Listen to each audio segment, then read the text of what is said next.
母亲，我为什么要转这种无聊的圆圈呢？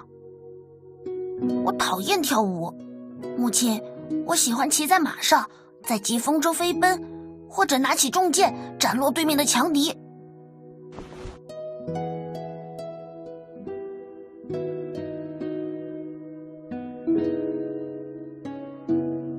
罗夏不可以任性，因为罗夏长大后会迎娶一位美丽的淑女做新娘。淑女们都会出现在水晶灯下的舞池里，如果罗夏不会跳舞的话，有可能就会错过自己喜欢的人呢。不可能，我喜欢的人不会把时间浪费在水晶灯下转圈。哦，那罗夏会喜欢怎样的女孩子？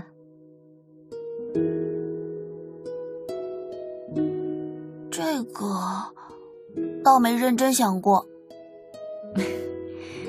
罗夏的新娘一定漂亮又温柔，有闪亮的大眼睛，笑起来有一对迷人的小酒窝，对不对？我真没想这么多。我只知道我喜欢的人，他应该会和我志同道合吧。其实他长什么样子不太要紧，但我的爱人，他一定能理解我的志向，我们能有共同的目标。我们会在对方最脆弱的时候彼此理解，互相支撑。罗夏的想法跟别人很不一样呢。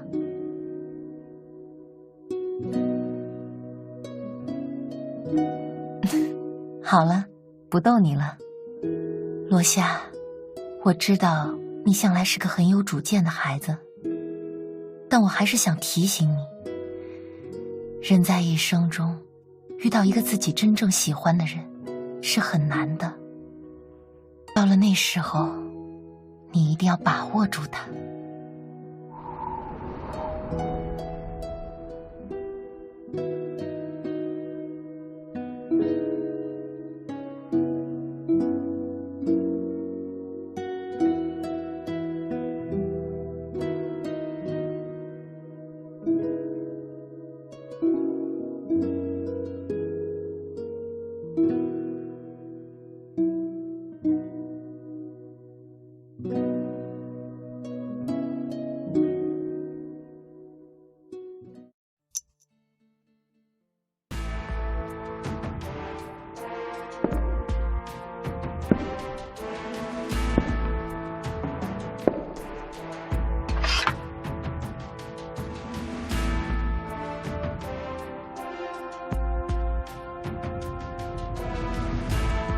加冕典礼已经结束，想必众卿也辛苦了，先散了吧。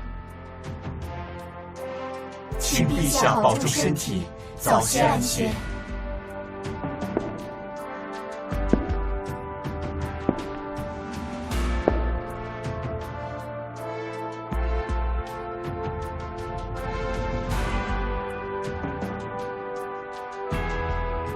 陛下。韦塞尔卿，何事？陛下今日登基，成为我叶塞大陆至高无上的皇帝，可喜可贺。我不喜欢听废话。陛下真是直爽。陛下年轻有为，却尚未婚配。我有个女儿，刚满15岁。你觉得我是那种把妻子捧在手心里的男人？臣不敢妄自揣度陛下。我当这个皇帝，就是想要为所欲为，美酒和美人皆不可辜负。这么早就在自己寝宫里放个女主人，实在是煞风景。说起来，我刚刚抢了这皇位，你就这么急着把女儿送给弑君者糟蹋？哼，韦塞尔卿，我还真有点为令千金感到悲哀啊。既然陛下无意，就当我从没提过。臣下告退。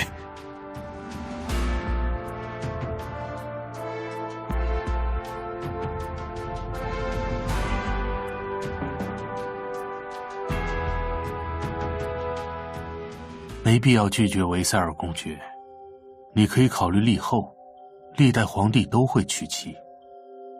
我是不是娶妻，什么时候娶妻，干思兰卿什么事？你已经成为皇帝，皇帝都会立后，你执意不娶妻，会让自己显得奇怪。我不就是要成为非常奇怪的祸国殃民的嗜血暴君吗？何况我没必要讨好那些贵族，我只需要让他们害怕。思兰卿，你最清楚，我是没有未来的人，我不要去祸害一个无辜的姑娘。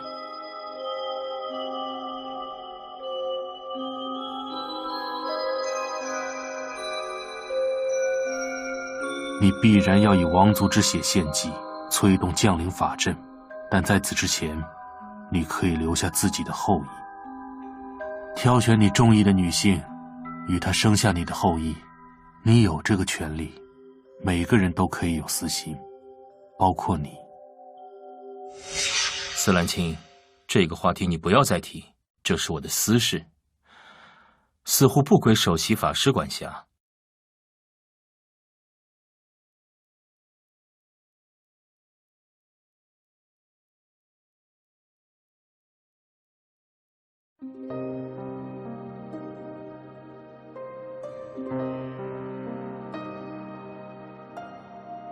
思兰卿，你曾爱过什么人吗？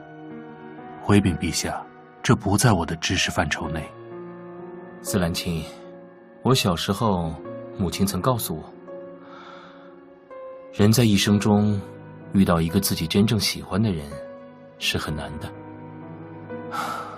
看起来母亲说的没错，就连思兰卿也没遇到过真正相爱的女性。我并不赞成为了留下后裔而成婚，像我这样必定会名垂青史的暴君，我的后代从一出生就会背负罪孽。而同样，如果我只为留下后裔而迎娶一位无辜的女性，是祸害弱者。思兰卿，我可以让10000个敌人倒下，但不该去伤害一个无辜的姑娘。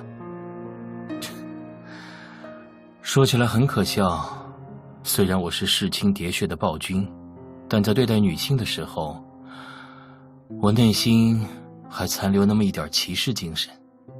所以，思兰卿，我明白了，在此事上，我不会再向陛下进言。思兰卿，多谢。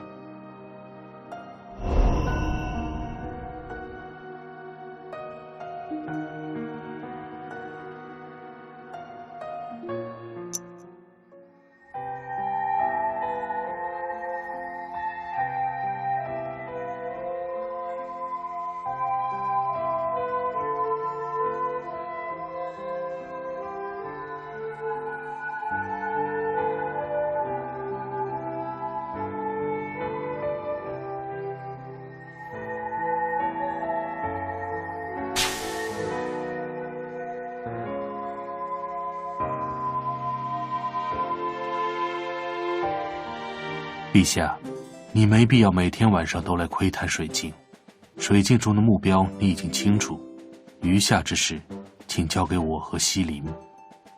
思兰卿，你说过我可以有私心的，对吧？我想结婚了。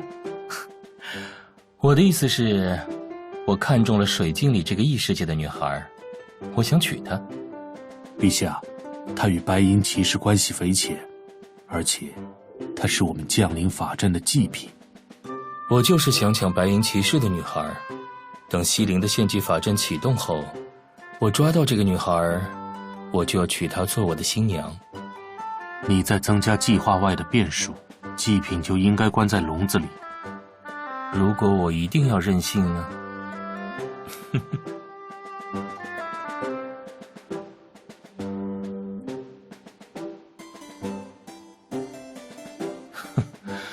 我觉得我这个皇帝当得有点亏，大家都说王道不正，说我是弑君者，是个横征暴敛、骄奢淫逸的暴君，都在骂我。但我没得到什么为所欲为的乐趣，很快还要死了。我想得很透彻，反正剩下的时间不多，在月桂节前，我一定要放浪形骸一把。如果思兰卿还想保持我们的盟约，就得帮我。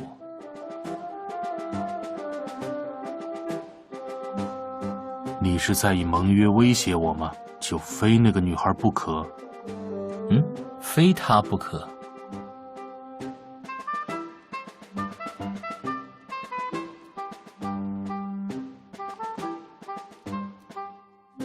随你去，但我提醒你，一旦那个女孩对我的计划产生威胁，我会马上将她关回笼子里。成交。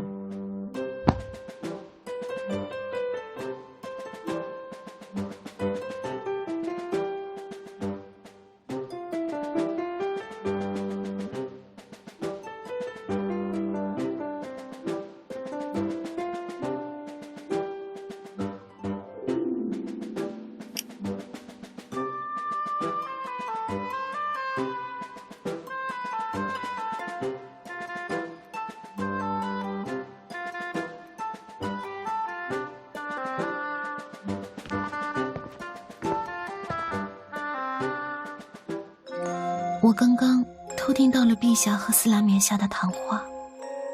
哦，我能问问陛下，陛下为什么想得到那个女孩呢？因为记恨白银骑士吗？你认为我极恨白银骑士？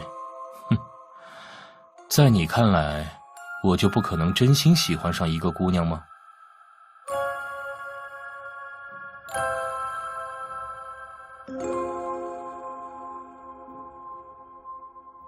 虽然西林也没爱上过什么人，但以我的直觉，陛下对他不是爱。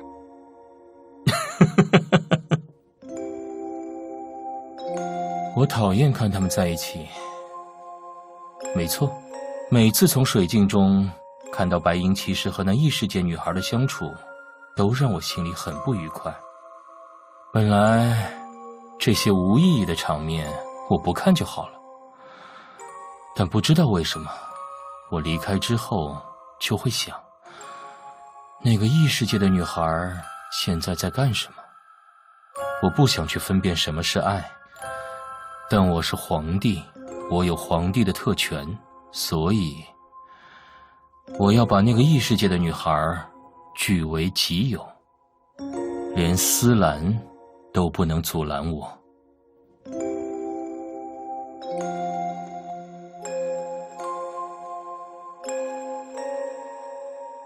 那个异世界的女孩子什么也没有做错，她生活在与我们完全不同的平和环境中，纯真又善良。西林不能阻止陛下，但陛下既然要娶她，就请以对待妻子的温柔之心对待她，不要伤害她。毕竟她和我一样，都注定为了陛下的帝国而牺牲。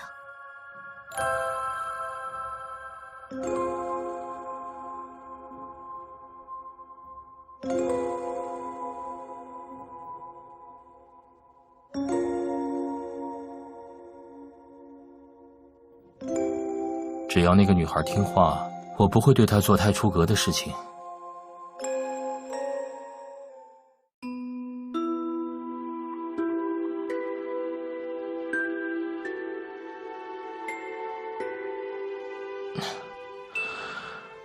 我为什么要这样做？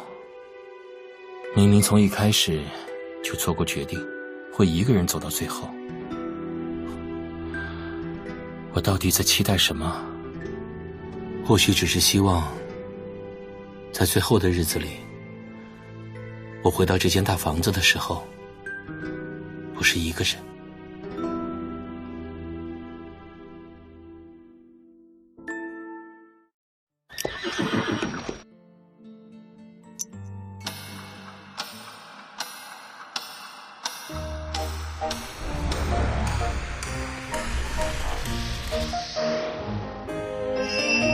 会跳舞吗？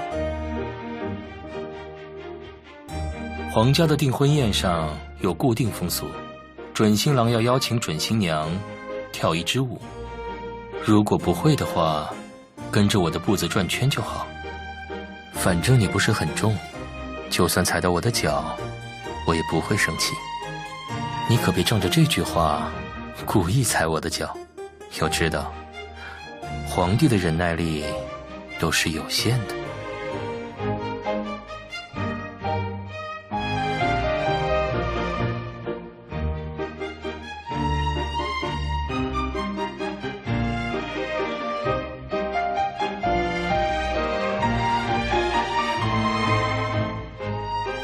不可以发呆哦。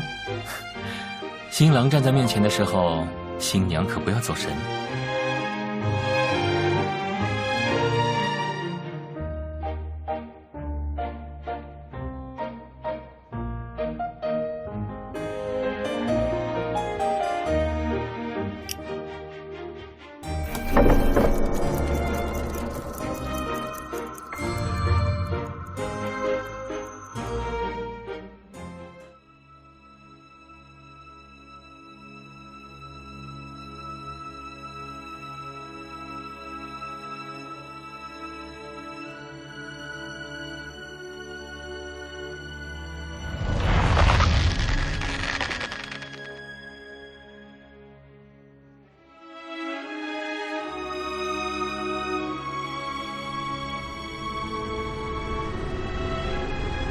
很抱歉，但这似乎是你我不可抗拒的结局。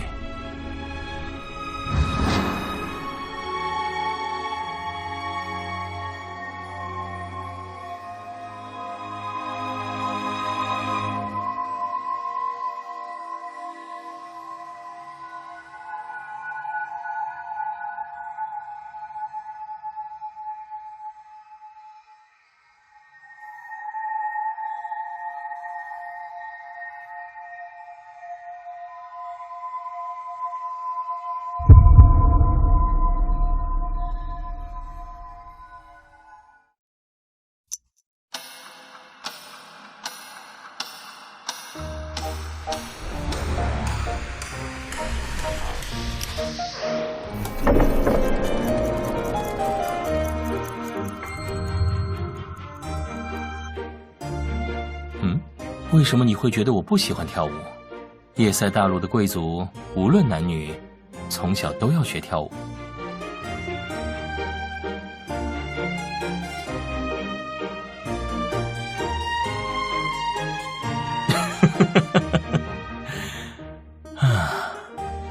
既然我和你都讨厌这些家伙，要不我带你逃出去透透风？来，你跟着我随便转2圈，我们转到暗门那边去。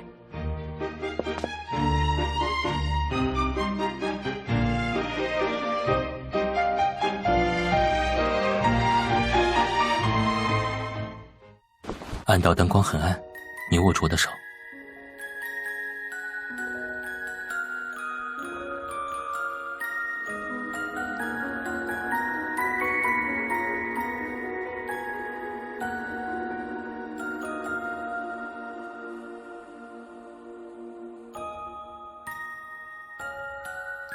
哼，又走神了。现在是你我的独处时刻，你老是发呆，很让我怀疑自己的魅力啊。我很好奇，是什么吸引了我可爱小新娘的注意力呢？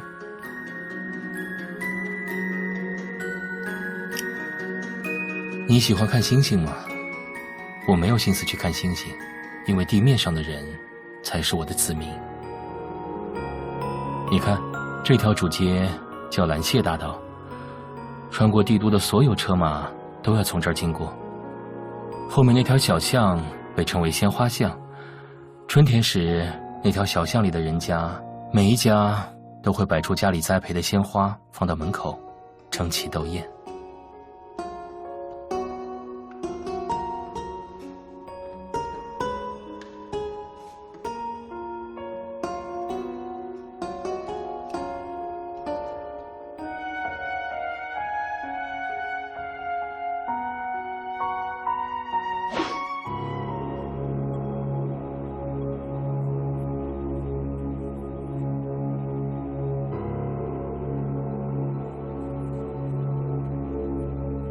冲我来，别伤这个小姑娘！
陛下，请记住你答应过我什么。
小姐，我们不伤你，但在暴君断气之前，你不能回到议事厅。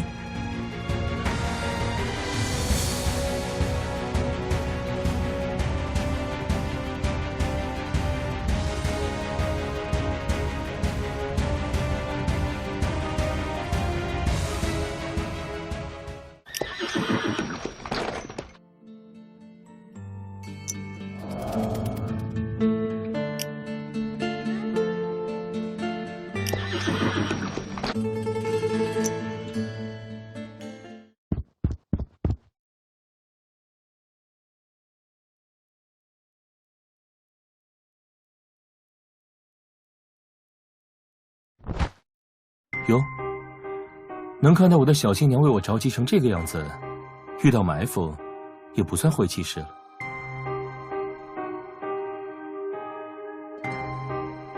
那几个小毛贼伤不到我，何况我的暗卫也会在2分钟内赶到。不过，谢谢你。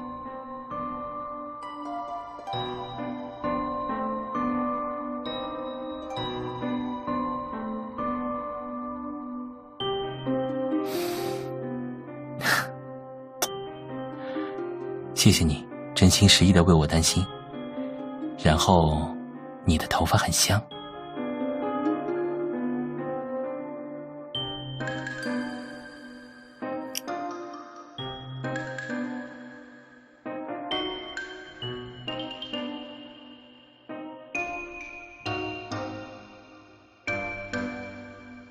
思兰卿，今天晚上波折颇多，这些伏击者的善后，你来帮我做吧。我要带我的小新娘回寝宫了，你不会反对吧？这姑娘看起来对你没什么恶意，但有一事我有点奇怪，她冲到议事厅来，不是找卫兵，而是找我。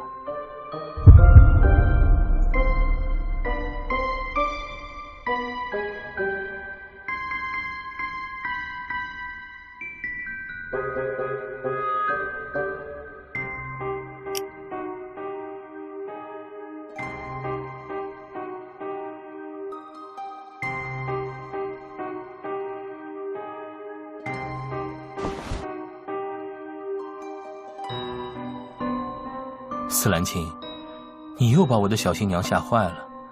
你总是没有女人缘，多少个姑娘走到你面前都要吓哭。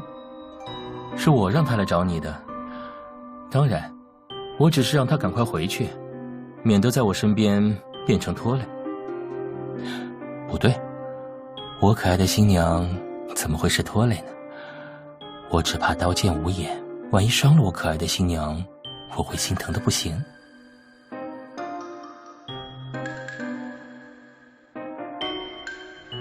我说，思兰卿，你能不能稍微懂一点风情？今夜可是我的初夜良宵，你就不能少盘问两句，早点放我们回房？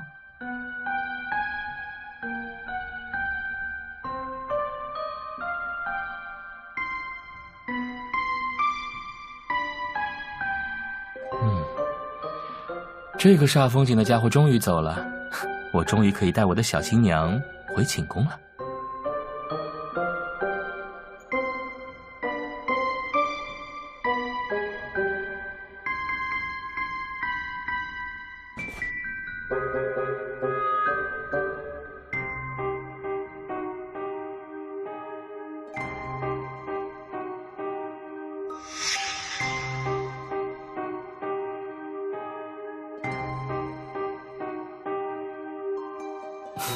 不行，今天如果不是我袒护你，你已经去睡回那个大笼子了。你好歹也要有点感恩之心吧。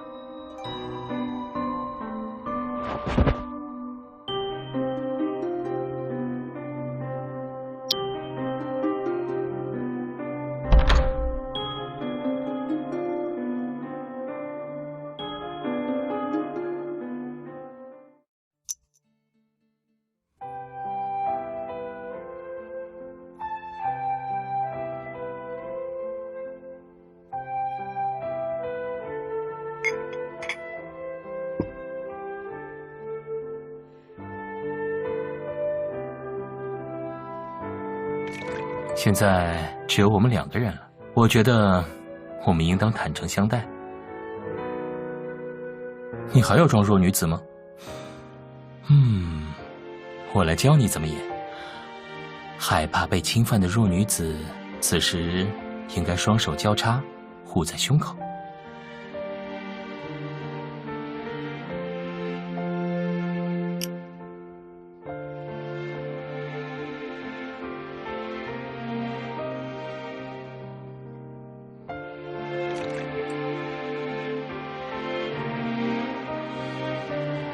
我们不兜圈子，那个暗道里也有反抗军奸细。我回到暗道的时候，让亲卫处理了那些被打晕的奸细。你不简单呢，身上连一把小刀都没有，就能够让好几个5大3粗的男人不省人事。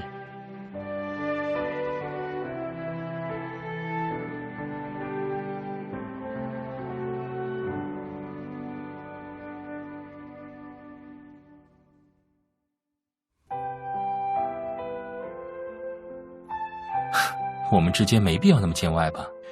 我帮你，因为你可爱、迷人，又有本事，还护着我。我当然舍不得让思兰把你抓去关笼子。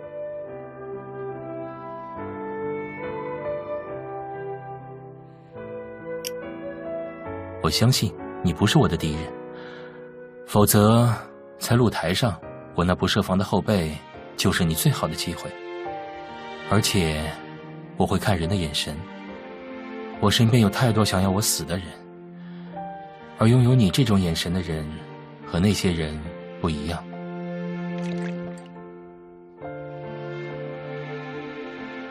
来，说说你来到我身边的原因。以你的本事，伏击者来袭的时候趁乱逃掉，完全有可能。你留下来，肯定是有话要跟我说，而且应该不是情话。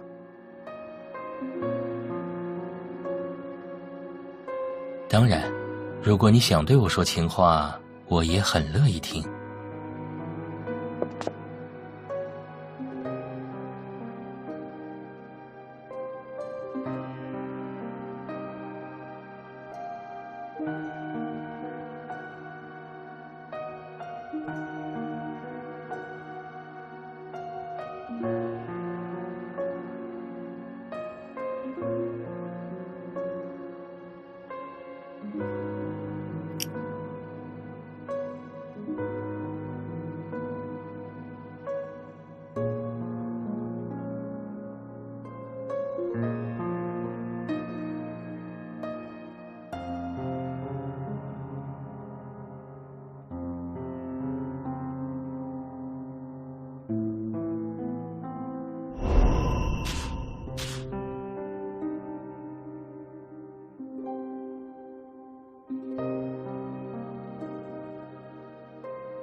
这一次我要坚决反对陆晨法师跟你接触。我的小新娘可不能让别的男人抢了。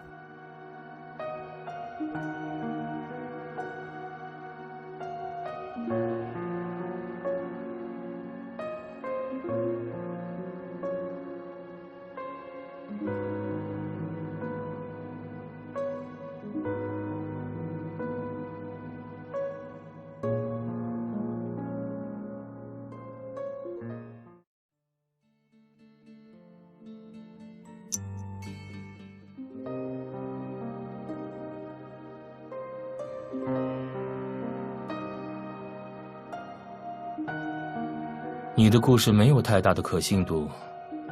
退一步说，就算你的故事是真的，我已经知道了一切，我可以马上囚禁你，然后用我自己的力量来拯救叶塞大陆。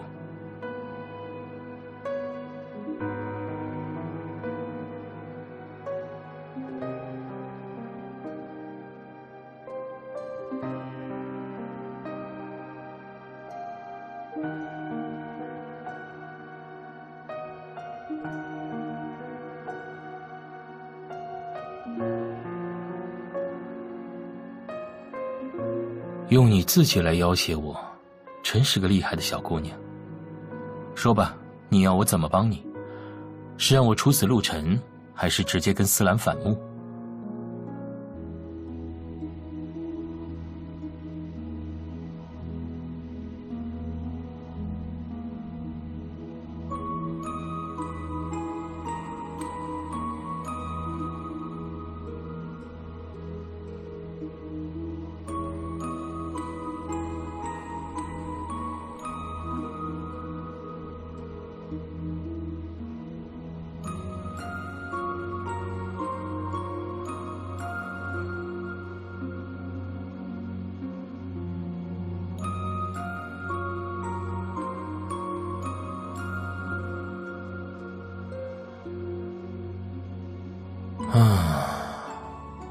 你这个表情让我很不愉快。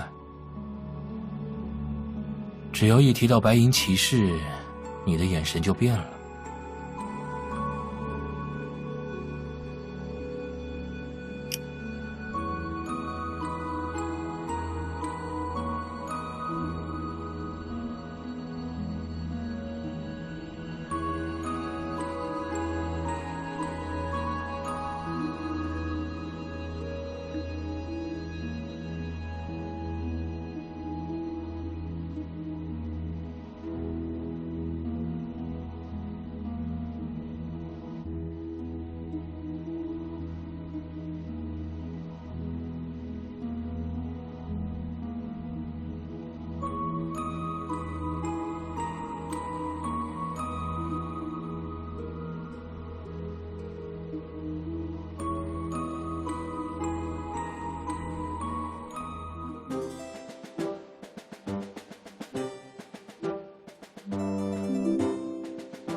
一杯北地烈酒都喝不下去的小姑娘，还装模作样的要跟我结盟，真是可笑。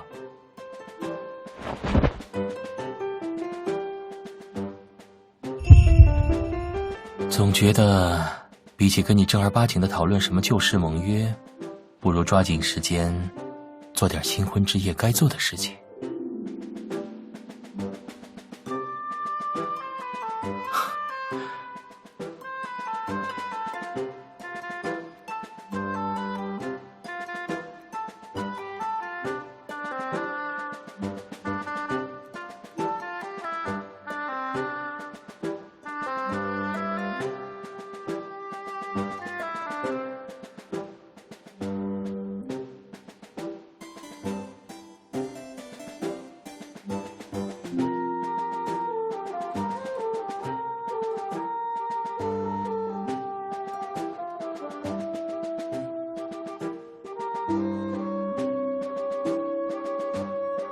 小姑娘，你躺在床上的时候，最好不要相信男人的自制力。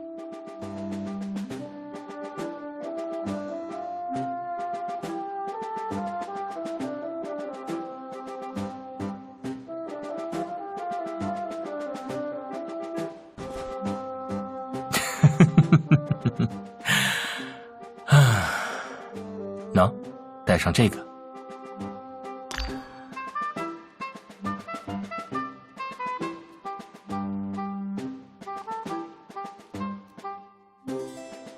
这是你与叶塞大陆皇室结盟的信物，无论何时都不许取下来。一旦你取下它，就意味着我们的盟约作废。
看到你能面无表情地戳伤自己，我能猜到，你走到这一步，应该也很辛苦。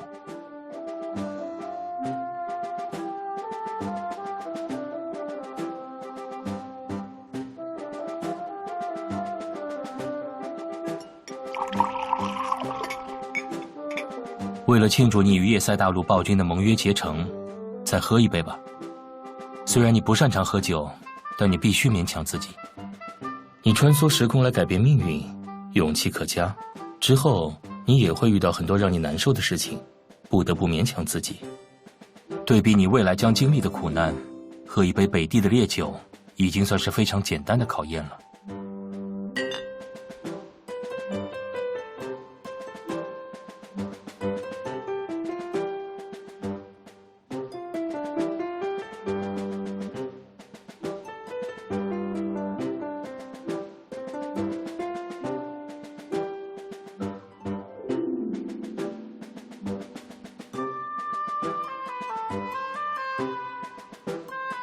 不谢，我只是跟与自己利益对等的人结盟。另外，我们暗地里是盟友，表面上仍是夫妻。你之后就直呼我的名字吧。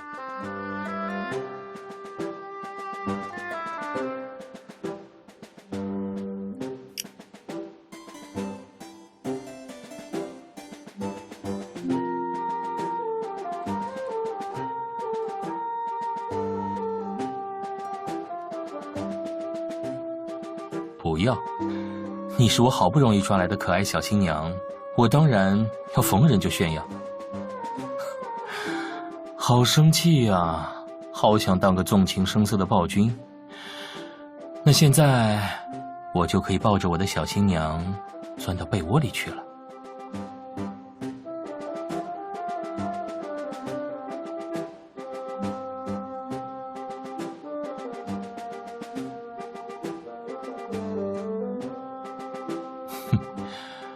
今晚我睡沙发，床让给你。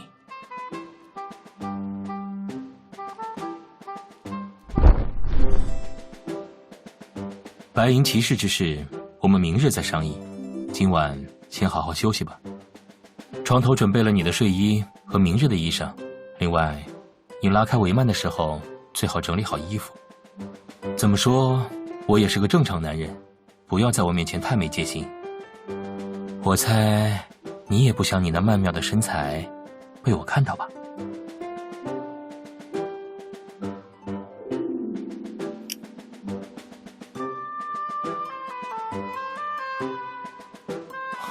明明是我新婚之夜被迫睡沙发，我觉得我比较惨吧。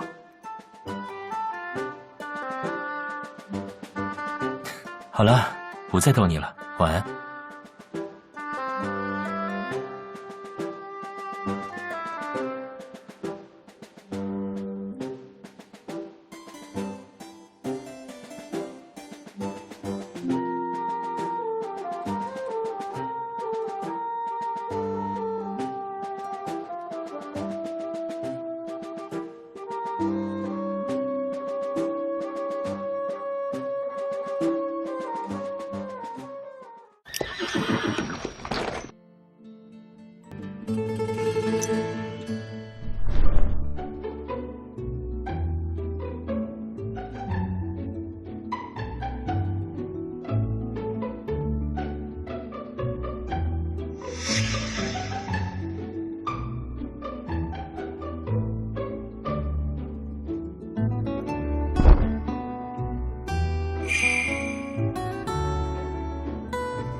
什么人？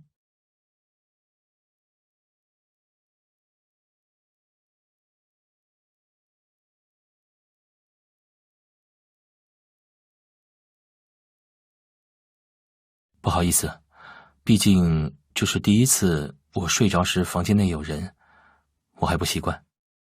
想杀我的人太多了，所以养成了习惯。哪怕睡着，听到一点点声响就会惊醒。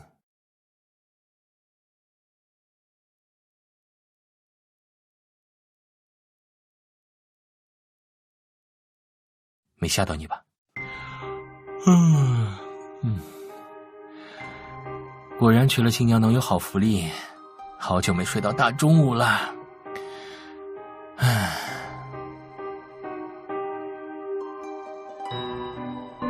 其他人倒是不敢没事来打扰我，可思兰自己起得早，每天一大早就把一大堆政务文书丢进我房间来，烦死了。不过呢，哪怕是思兰，也不至于如此不识时务，来打扰新婚第一天的男人。开心。从此我不但是个暴君，还是个沉溺美色的昏君，就可以每天睡到自然醒了。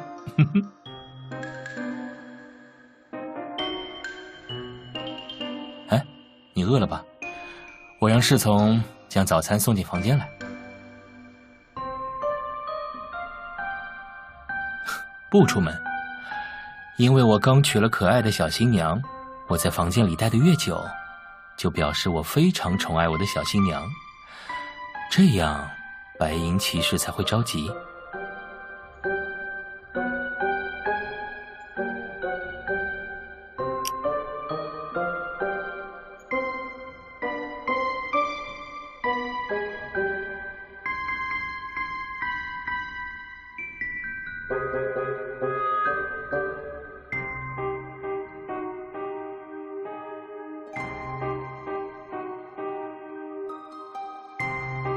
如果用正常渠道，你的白银骑士愿意跟你谈，你就不会冒险来找我了吧？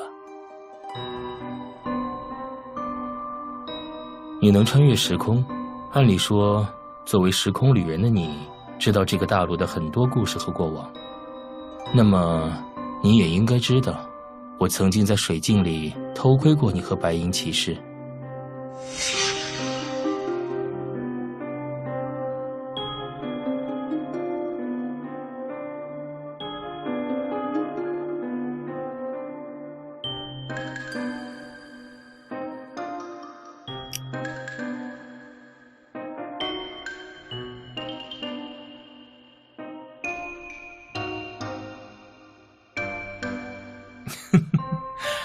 我是叶塞大陆的皇帝，在叶塞大陆，我就是法律。好了，我们先不要吵，说正事。我很仔细地观察过你们的相处，你对白银骑士符合一个正常小女生的情怀。在你母亲过世后，她无微不至地照顾你，你依赖她，感激她，对她交付全部的信任。而那个叶轩，你是这么称呼他的吧？他对你的态度，就我看来可一点都不正常。他能按照你的情绪要求，完美切换各种角色，有时候像个慈祥的父亲，有时候像值得依靠的哥哥，有时候甚至像把你当恋人在哄着。你知道吗？如果叶轩是个普通男人，他不可能如此游刃有余地切换角色。拿我自己打比方，也许我能演好你的哥哥或者恋人，但我绝对不可能当好父亲这种角色。所以，如果你趴在我身上哭得一塌糊涂，我会完全不知所措。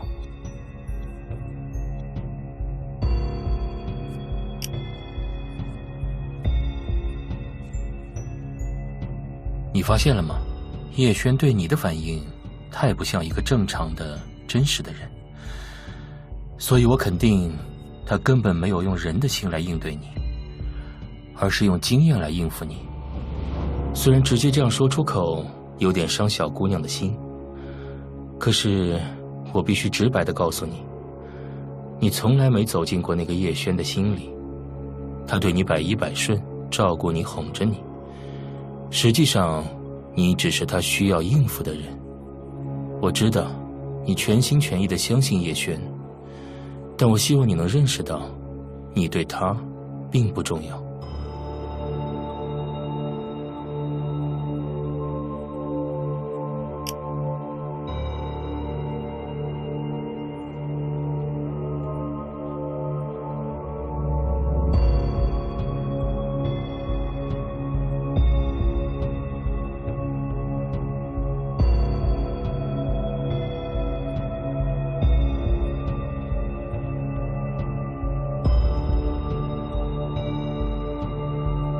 你比我想象的冷静，很好。我也希望有个冷静的盟友。我只想告诉你，你根本不了解真正的白银骑士。他向你展示的是他希望你看到的那一面，就像他也能向反抗军们展现一个代表光明、正义和希望的高阶骑士，让所有人跟随他，让别人替他实现他的阴谋。我不强求你马上与白银骑士划清界限，但我也希望你能保持足够冷静的理智和判断力，这样的你才有资格当我罗夏的盟友。我也不知道你对白银骑士了解多少，坦白告诉你，在这场他与我的对弈中，我并不占上风。他筹划缜密，哪怕我的皇宫和斯兰的法师塔中，都有无数他埋下的奸细。如果你希望能与白银骑士见面，就得先配合我。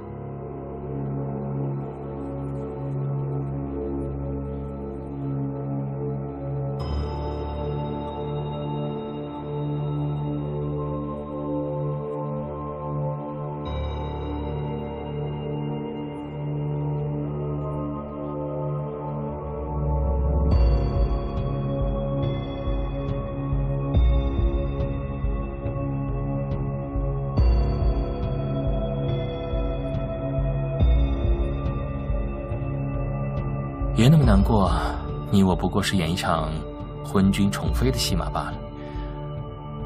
反正实际上我可什么都没对你做，你说是不是？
你盯着我干什么？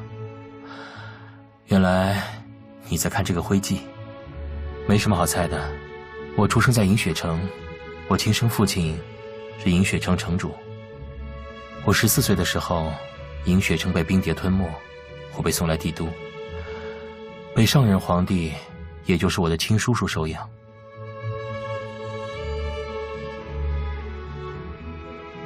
别用这种眼光看着我，这年头叶塞大陆的孤儿并不少见，身为王族，与臣民们感受同样的痛苦，也算是担负起自己贵族的责任吧。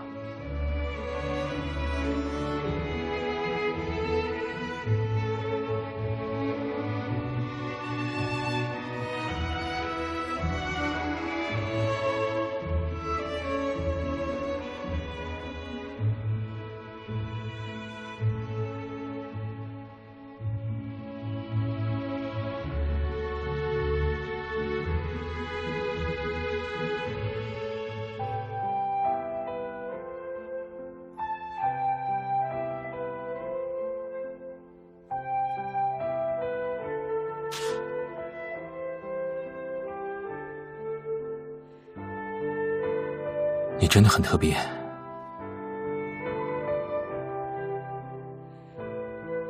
在你身边的时候，我竟然忘记了防范。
我非常贵族风度地拍着你的床头，拍了20分钟，手掌都拍红了，你在帷帐中纹丝不动，所以我觉得还是拉开帷幔，直接拍脸比较有效率。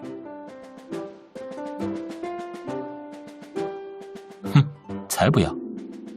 万一被门外听到了，很快整个皇宫就都会知道，我娶了个美娇妻，却每天睡沙发。好了，你快点起来，我们今天去早恋。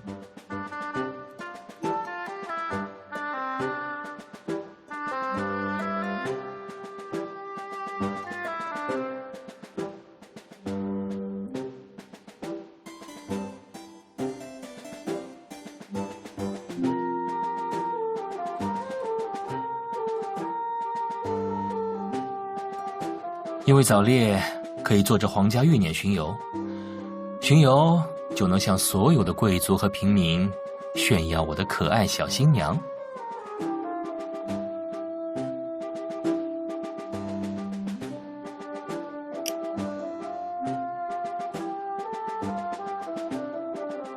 哼，我去挑猎枪，你快点换衣服，我在议事厅等你。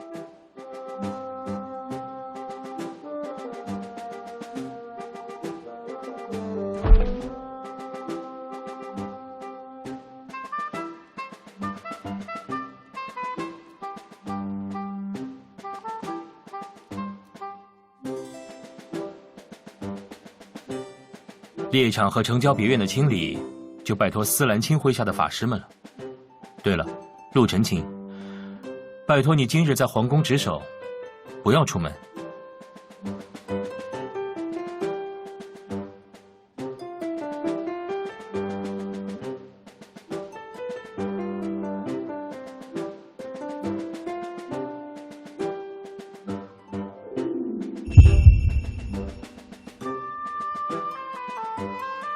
你今天的故事里，只能有我，其他的男人，我都要把他们踢出剧本。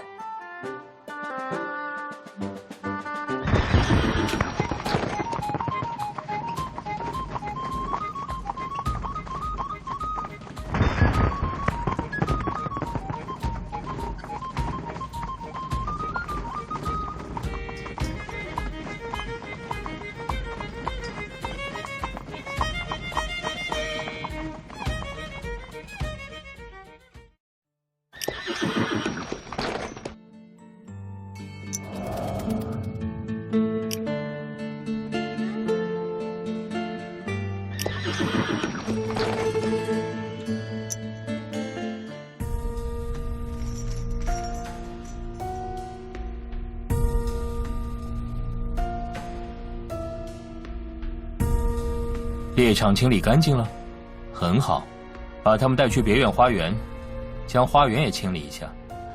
晚上，我要在那里举办酒会。记住，晚上我要看到如春天一样绿意盎然、繁花盛开的花园。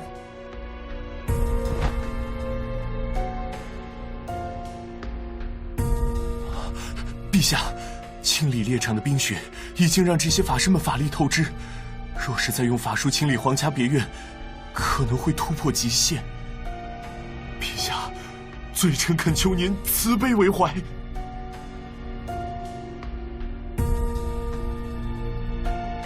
背叛者没资格祈求慈悲。你们这些背叛者，若不是身负法力，也没必要残喘至今。我最恨的，就是与白银骑士勾结的背叛者。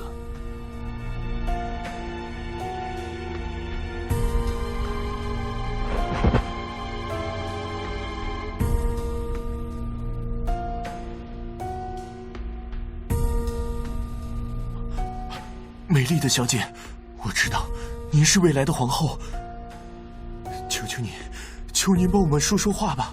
我知道法师的极限，他们真的快撑不下去了。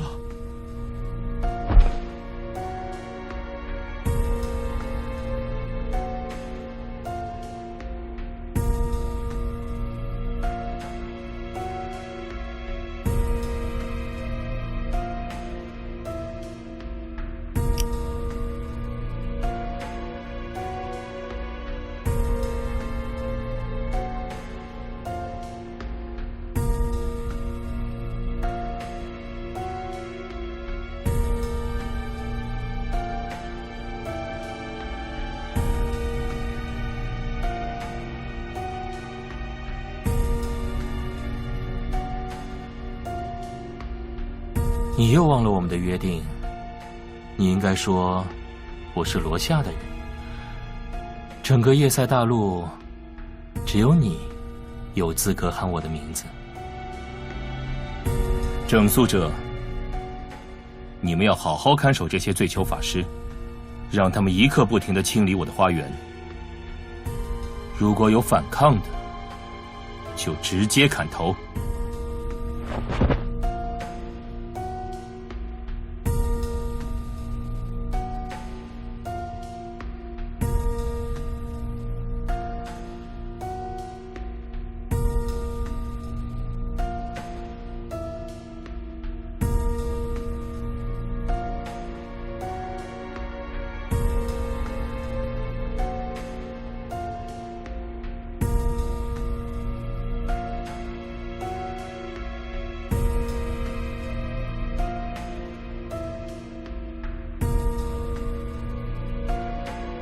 我提醒你，我们是盟友。你要配合我，出演我温顺可爱的小新娘。我也希望，在任何时候，你都不要内心动摇。那些法师，就是背叛者的下场。我恨背叛者。我不希望有一天，你也成为我仇恨之人。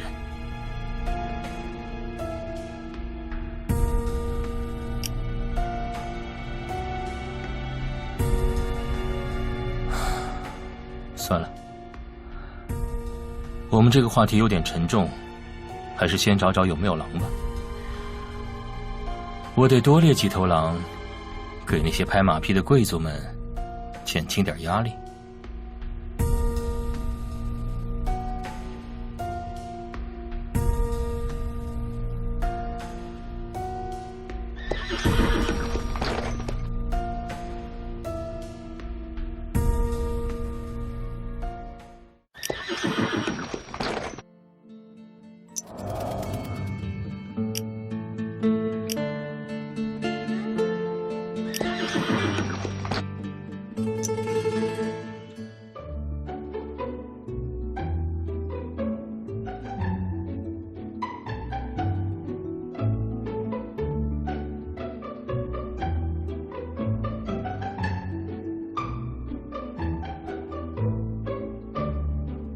熊心煮汤，熊肉烤串，熊皮给我做个大披风。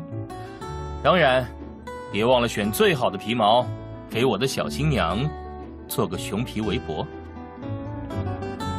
皇帝陛下真是神武，一出场就能猎到大熊。是啊，我打了几年的猎，都只看到鹿和狼，连熊毛都没见过。这大概就是王者之气，天命所归吧。恭喜陛下！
还是外面的空气新鲜，转圈的时间果然最难熬。走吧，我带你看看这个皇室别院的花园。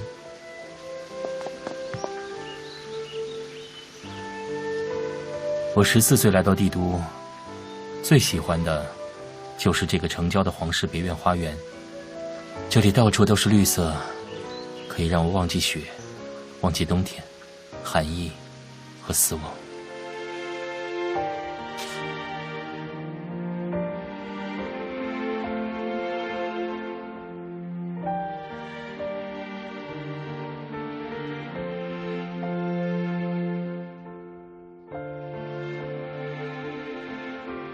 我14岁那年，北京全县都被冰蝶传播的寒意困扰。那年冬天，我母亲死于蔓延的寒意。我在看护母亲的过程中，也被传染了寒意。刚刚初春，我父亲就用北地最快的马，将我送到帝都。当时的皇帝害怕我的寒意传染给皇室，就将我安置在郊外别院医治。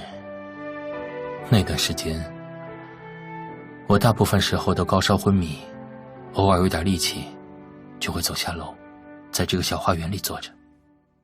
因为发烧，我总昏昏沉沉的，但我还是觉得帝都真好啊，有花，有绿色，有春天。那时候，北京已经好几年看不到春天了，而现在，帝都也已经好几年没有春天了。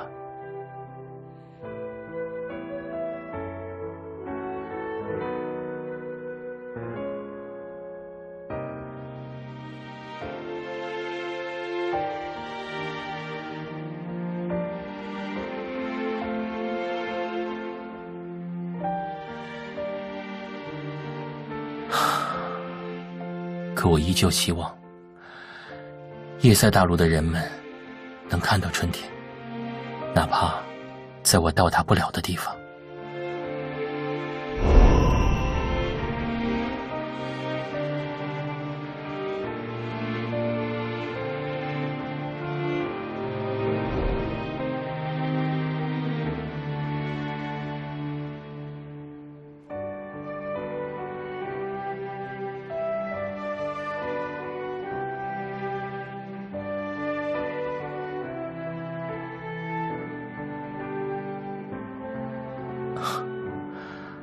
我从没有将希望放在你身上，但遇到你的时候，我觉得我似乎看到了变数。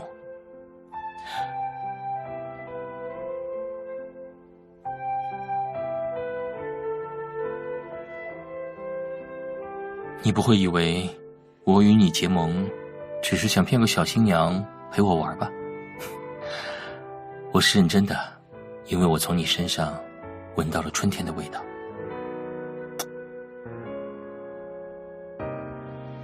希望你我都能不负盟约。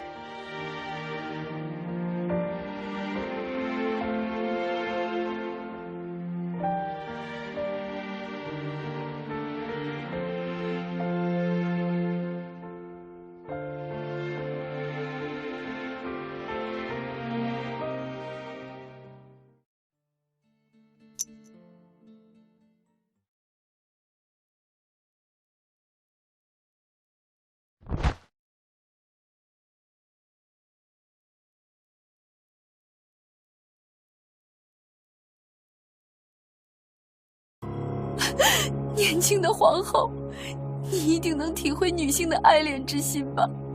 求求你，求求你帮我救救我丈夫吧！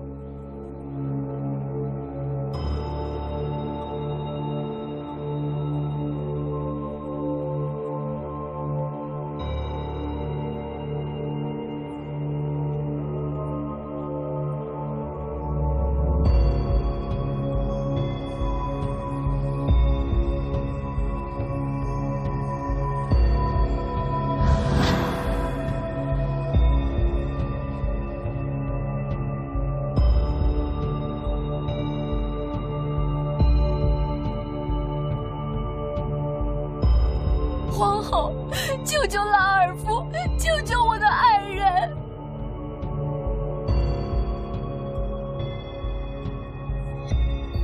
救不了的，他已经到达极限，只能马上用法术处决。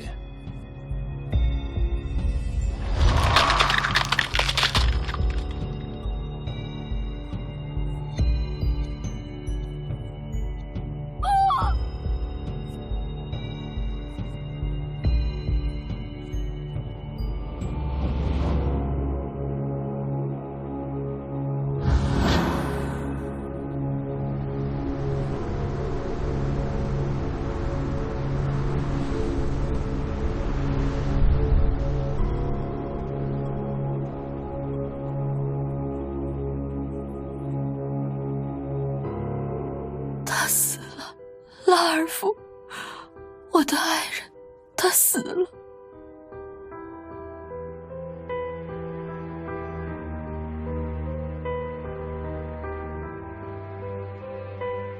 法师因欲望而强大，而我的全部欲望都因拉尔夫而生。他想成为法师，摆脱贫困，我就跟着他进法师堂。他妹妹被整肃者处决，他恨王权，投靠了白银骑士，我就跟着他做奸细。我们谋逆之时被发现，成为罪囚，每日辛苦劳作，我也跟着他。暴君有非常繁重的任务来折磨我们，将我们逼到极限，但我不觉得苦，只要能跟拉尔夫在一起，怎么样都没关系。我不在乎自由，不在乎富贵，我只在乎拉尔夫。然而，他已经不在了。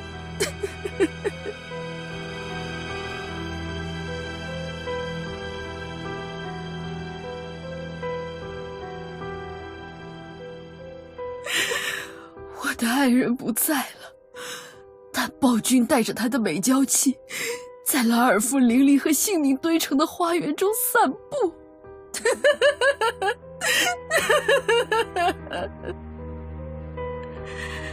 姑娘，你看呐，这花园的花朵鲜艳而美丽，像你一样。然而，这些美丽和鲜艳，都是浸润了拉尔夫的血泪。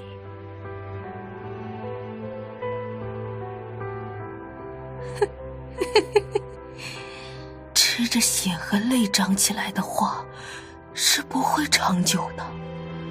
雪会覆盖一切，你也好，花也好，都会被覆盖在大雪里，变成雪下的烂泥。混账！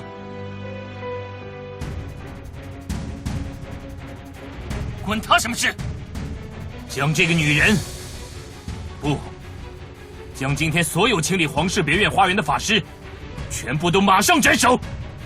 半个小时后，这些人都要在叶塞大陆消失。是。鱼死网破。好，我这就带你们一起给拉尔夫陪葬。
没事，如果你喜欢那个春天花园，明天我再找一拨人清理一下。陛下，这次法师暴乱震动颇广，还有一些兵谍没有清理完全，请陛下先回宫殿内躲避。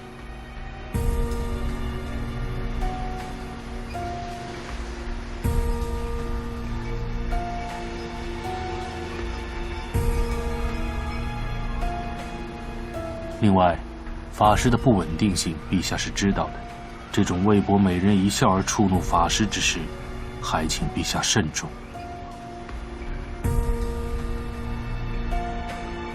司兰卿，你的意思是，我指使别人就算了，我要随便差遣你们法师塔的法师，哪怕是最囚也不可以，对吗？我知道，司兰卿的法师塔是叶塞大陆最强大的存在，是抵御兵谍的第一战力军，不应该被我这种沉溺女色的暴君差遣来休整庭院。不过，司兰卿，你可以针对我，可千万别误伤了我的小新娘。她可是什么都没说，还被那个该死的女人瞎诅咒。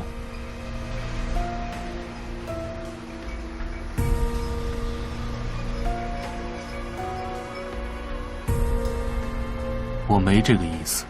法师塔是臣属于陛下的法师塔，法师塔的一切力量都归陛下调配。我只是担心陛下安危，请陛下速速回到宫殿，我们可以集中力量防守。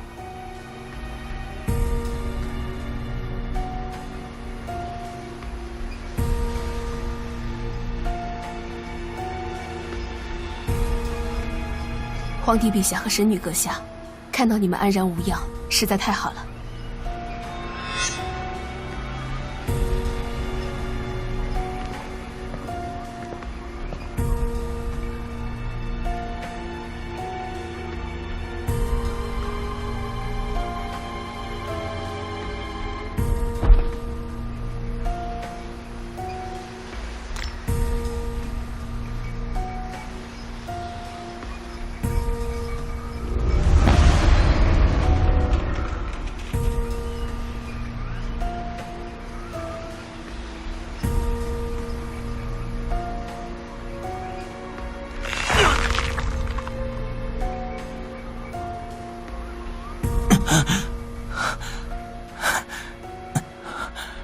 我都舍身救美了，你还叫我陛下？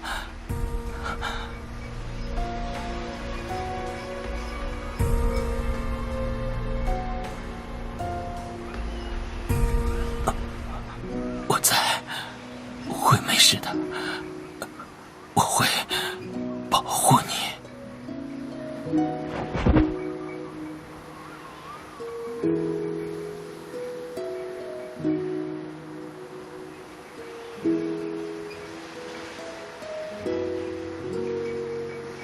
那边的法师，快点来处理冰蝶护驾。御医，快看看陛下伤着了没，尽快处理。未来的皇后陛下，我先带您上楼避一避。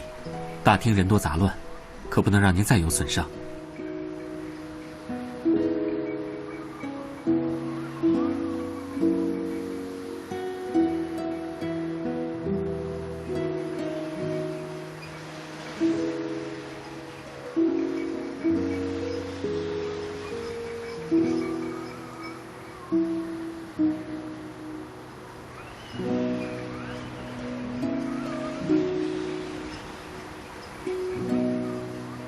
跟我走。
我救出了被暴君囚禁的少女，汉梅尔，辛苦你来接应。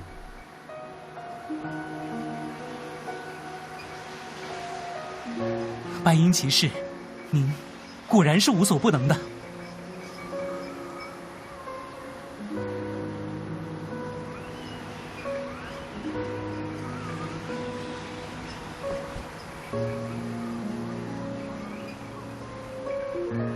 我们走。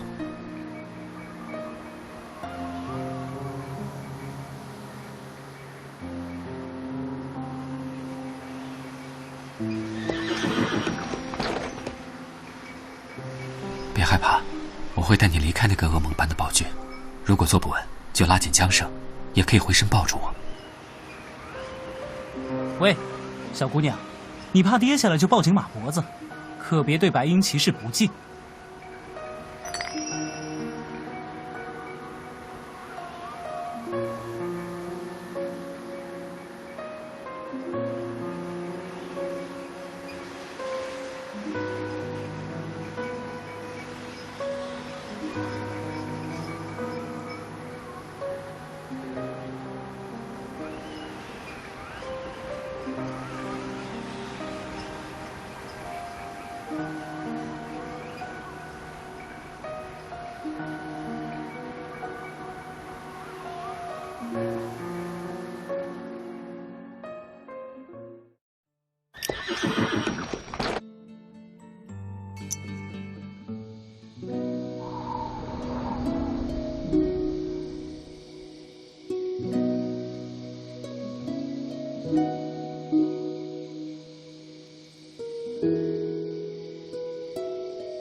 放心吧，白鹰骑士，我们会照顾好他的。是啊，暴君要残害的人，就是我们要拯救的人。小姐，长途跋涉，你饿了吧？我们这儿天寒地冻，但烤馕和水还是有的。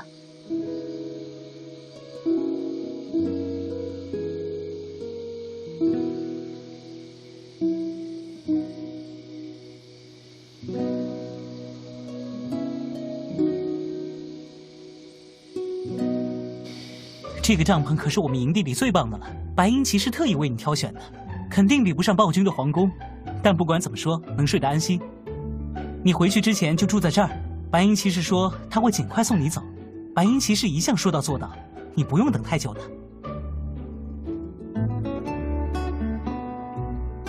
小姑娘不是喜欢上白鹰骑士了吗？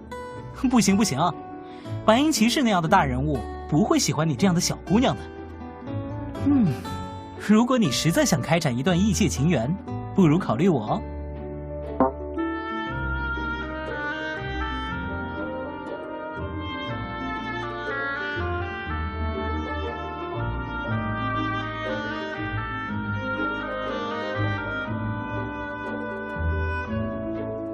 说实话，我也奇怪，明明是白鹰骑士亲自将你救回来，之后却避而不见，不太像他的风范啊。不过，白鹰骑士如果不想见你，你是不可能见到他的。而且你也不用在营地乱跑去找白鹰骑士，他经常彻夜出去打探消息，或者在外围守夜，很少回营地休息。但是你真的可以放心，不久之后，你一定能回到你自己的世界。白银骑士言出必行，而且我从没见过白银骑士做不到的事情。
你还没睡？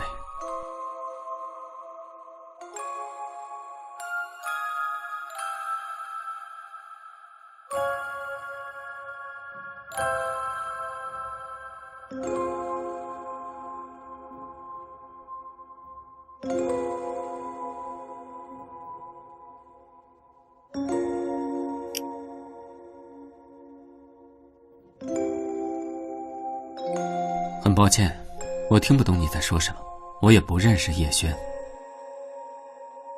我是叶塞大陆的反抗军领袖，我前来只是为了送你回到你自己的世界。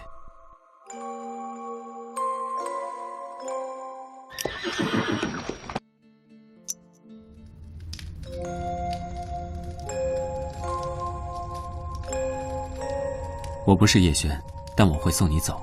你是无辜的异世界少女，你不该卷入这个世界的纷争。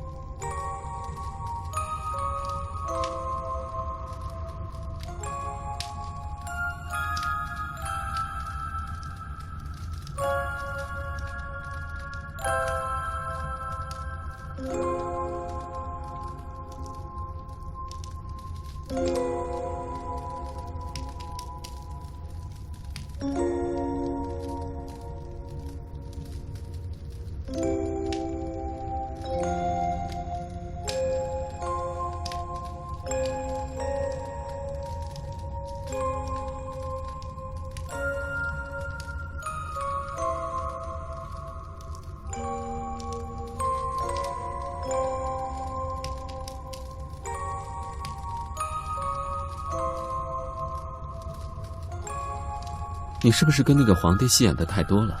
真以为自己倾国倾城，换了哪个男人都会为你倾倒？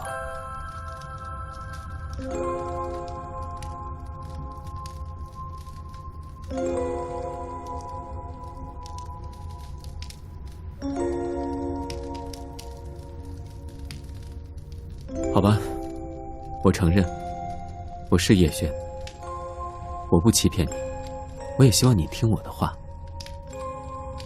你还是个孩子，孩子就应该不在外面惹事，乖乖回学校去，好好念书。至于在这里发生的事，等你长大了，我会仔细解释给你听。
我要做什么没必要向你汇报，而且我觉得你把自己看得太重。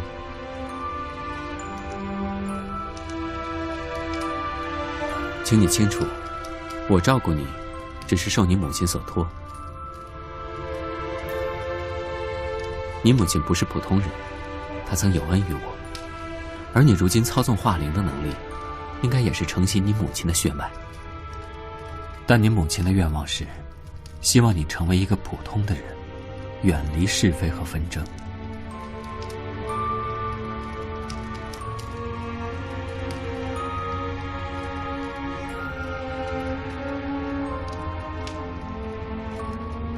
我不过是你母亲的代理人，我救你，帮你，全都是为了实现她的愿望。这样说起来，我确实没有真心待你。照顾你，让你健康长大，也是我的任务，跟别的任务没什么两样。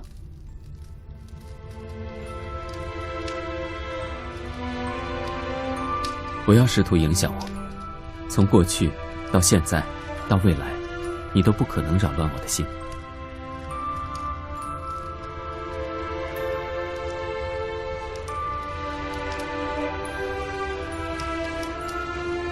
为什么不说话？你在想什么？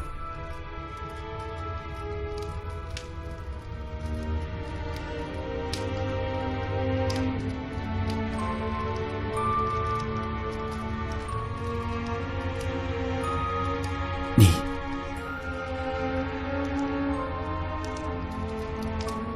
够了，我直接送你回去，不能让你再坏我的事。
打扰一下。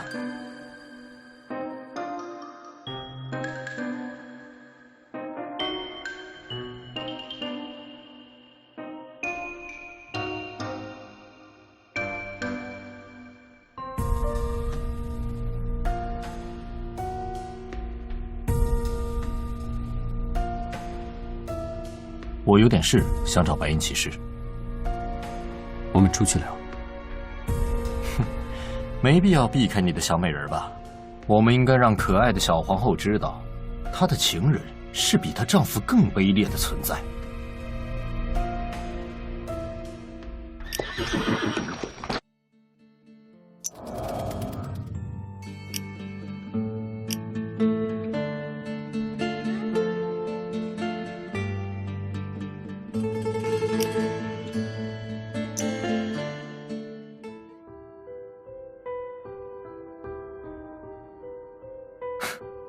小皇后，你也经历了皇室别院的冰蝶之乱吧？法师咬碎了牙齿后的红宝石，就会在痛苦中化为冰蝶。我们是皇帝的罪囚，因为我们背叛了法师塔，投靠了白银骑士。我们认为白银骑士是叶塞大陆唯一的拯救之光，然而，白银骑士一直在欺骗我们。白银骑士将这红宝石分发给我们，说如果最后忍耐不住了，就可以咬碎这颗红宝石，那时就以牺牲自己为代价，获得冲破一切强权的巨大力量。然而实际上，这颗红宝石只是迅速催化我们体内的法力，让冰蝶在我们体内迅速形成，将我们身体撕裂，让冰蝶肆虐而出。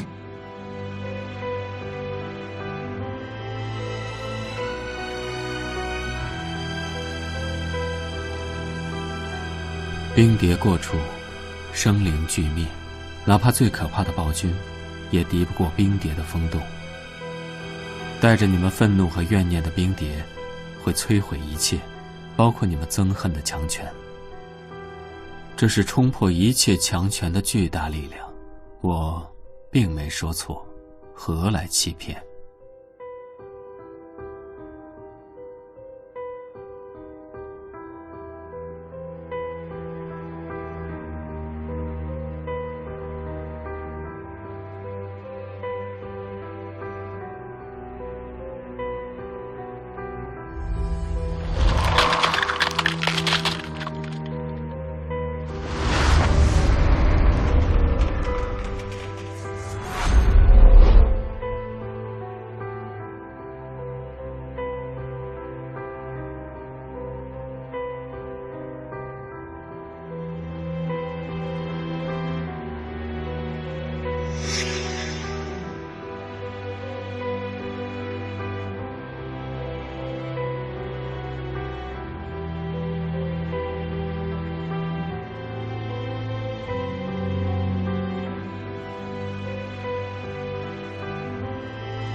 不要胡思乱想，我送你回家。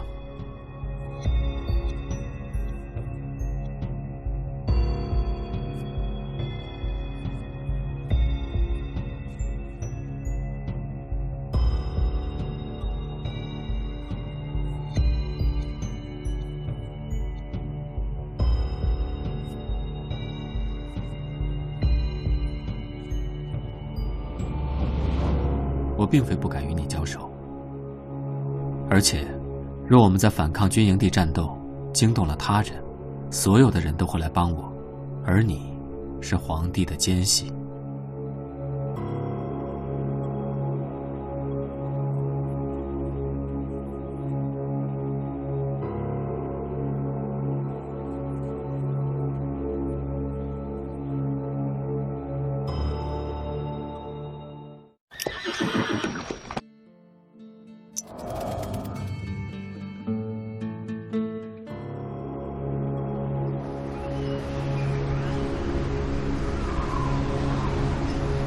怎么回事？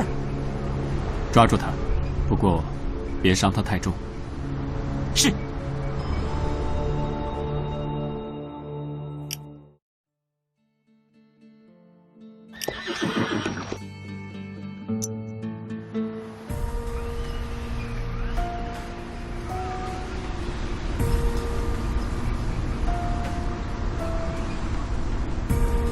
抓住那女人，她偷袭白银骑士。果然从皇宫来的没什么好东西。白银骑士可怜他，他反倒暗中行刺。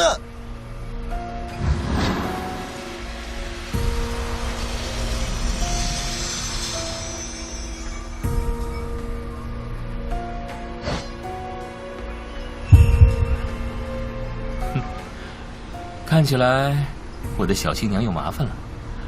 我这个英雄救美来得可及时，没受伤吧？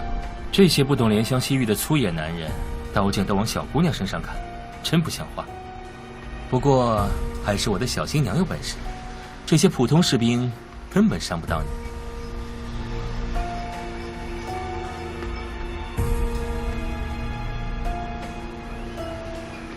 哼，你都感动得说不出话来了。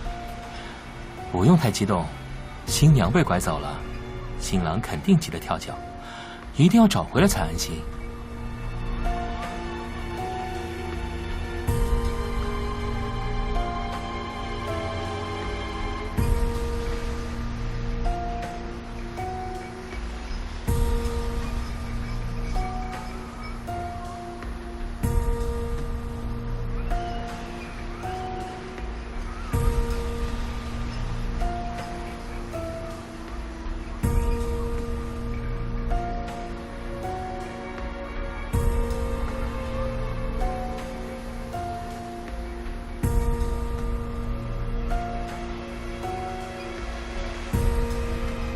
不要又发呆，我们走。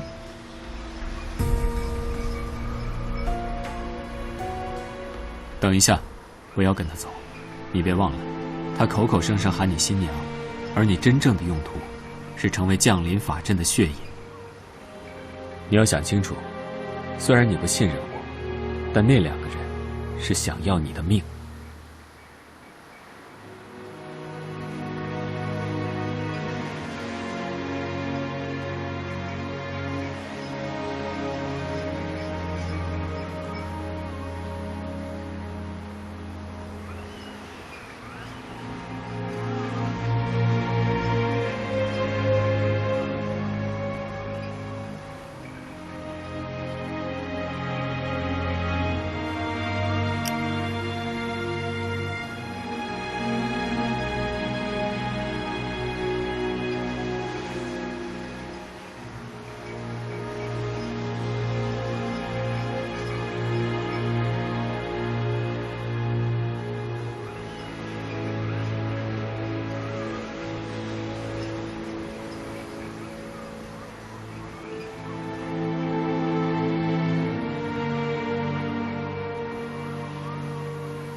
这不行，我也要在旁边，可不能再让你把我新娘弄没了。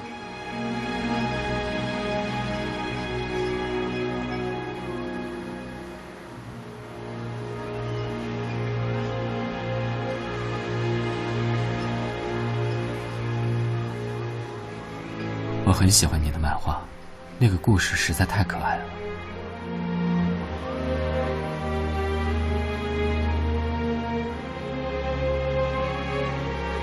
我永远记得，在那个故事里，少女受到了幽禁和折磨，她自始至终都只牵挂着白银骑士。如果可能，我希望少女和白银骑士之间永远不要改变。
我不想让你选择，我绝不能让他带走你。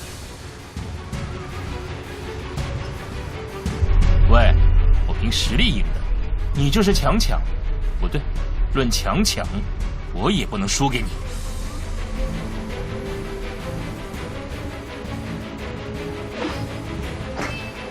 哼，你不是正义的骑士吗？抢别人妻子算什么？我不会将她让给任何人。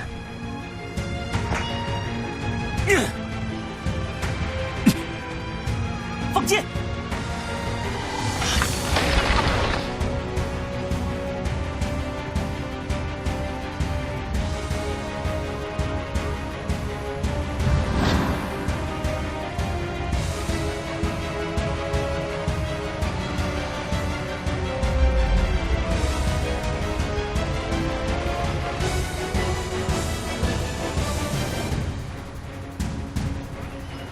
走。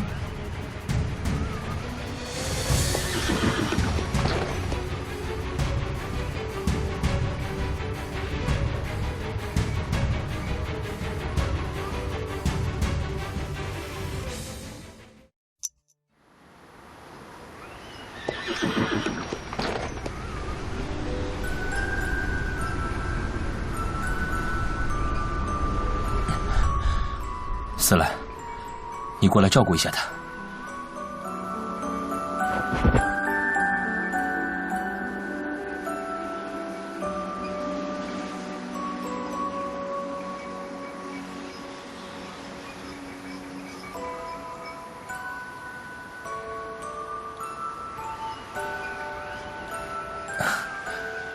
不行，一定要先找回新娘才能休息。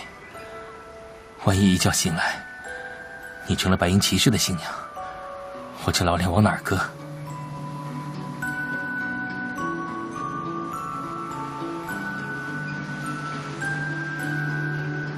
对了，斯兰奇，你可不要趁我状态不好，打我新娘的主意。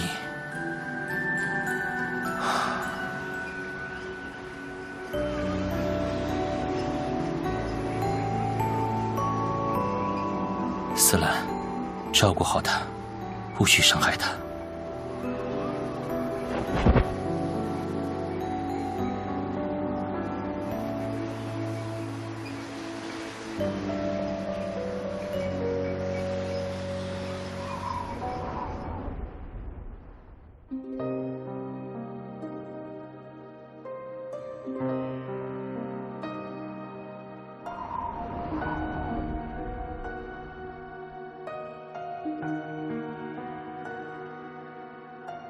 在那里，他会有安全感。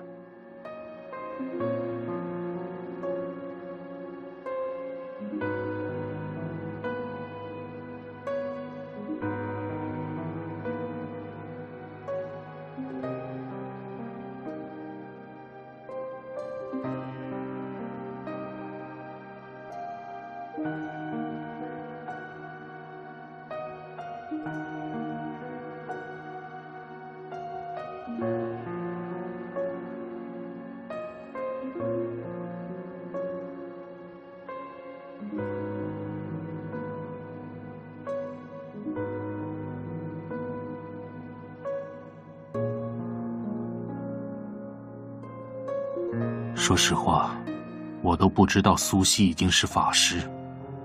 法师这种危险之物，除了陆晨、西陵这些我信任的人，我不会让他们长留在皇宫之中的。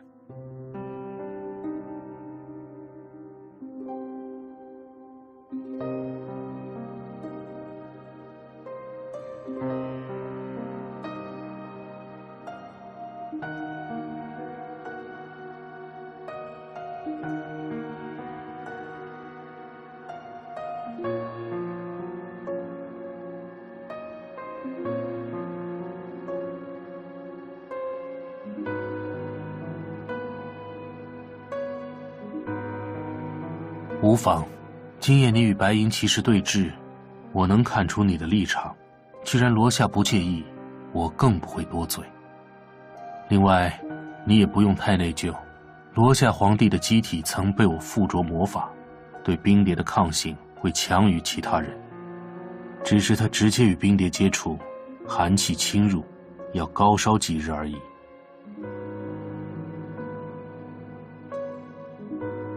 若是实在心神不宁，就去看护他吧。罗夏昏倒前还特意叮嘱我，不许为难你。何况你是他的新娘，留在他身边理所当然。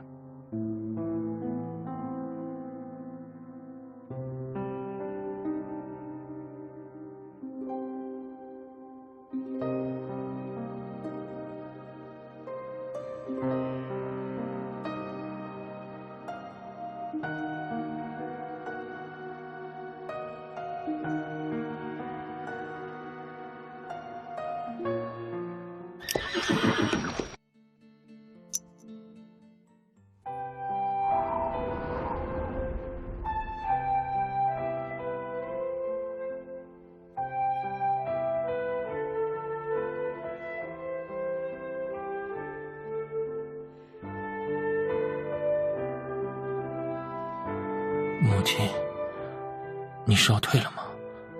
爱丽丝在花园里搭了个棚，种了几株郁金香，让我带给你。米莉阿姨，你多喂我母亲喝点糖水，她吃不下东西，但身体需要糖分。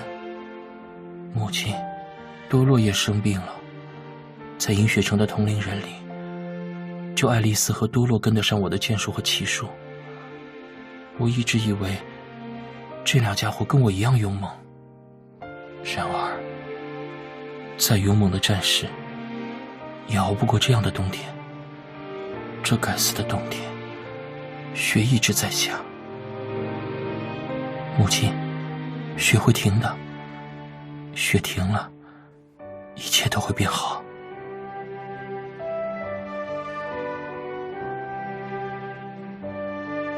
雪还没停啊，那我还要继续努力。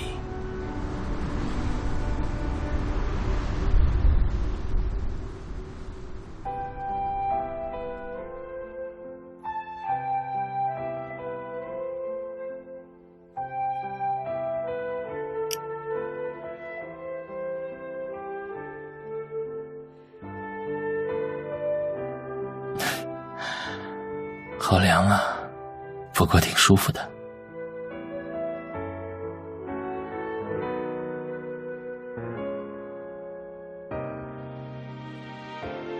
我母亲也做过同样的事，只是我14岁那年就失去了她。哎，你睡到我身边吧。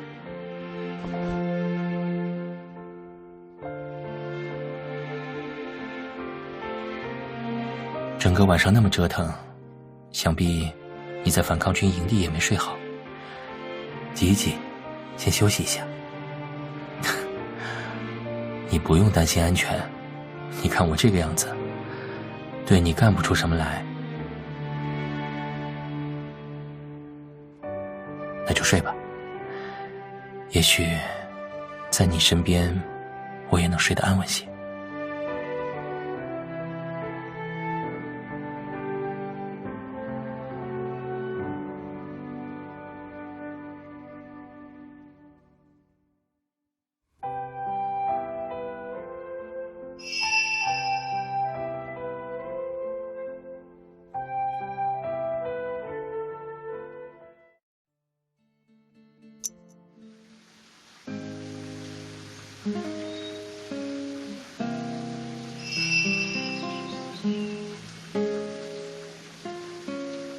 50，你睡眠质量还是很好的，只要有机会就能睡到饱。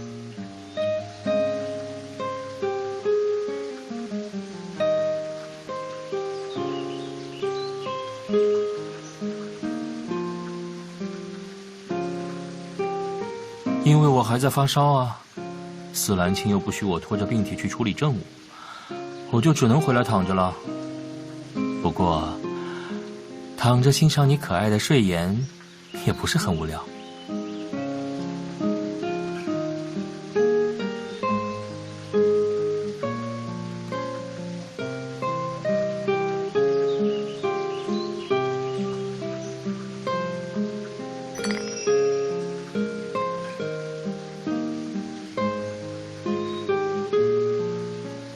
我不太喜欢做琐碎的事情，但为了自己珍惜的人，这也算不得什么牺牲。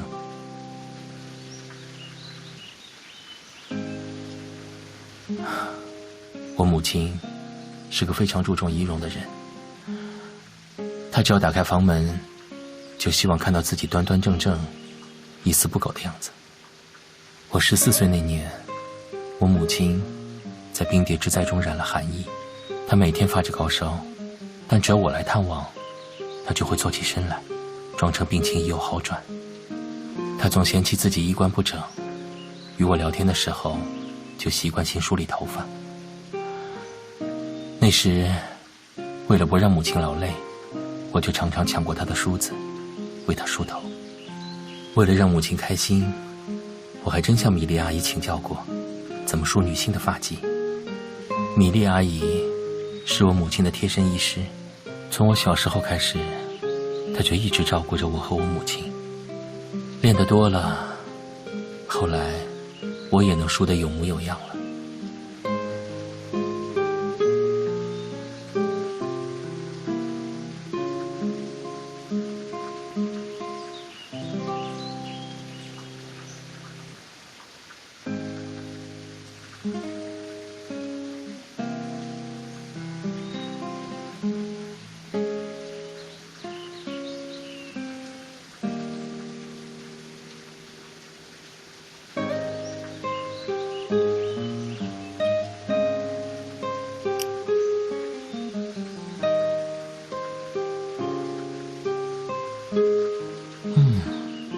那我这收费可不便宜。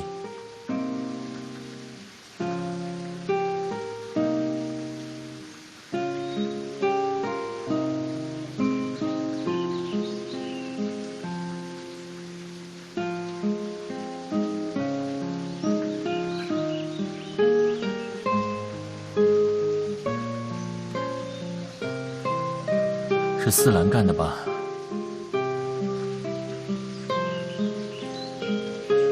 司兰这家伙浪费法力将我窗前的冰雪融掉，多此一举。我讨厌雪，但并不惧怕雪。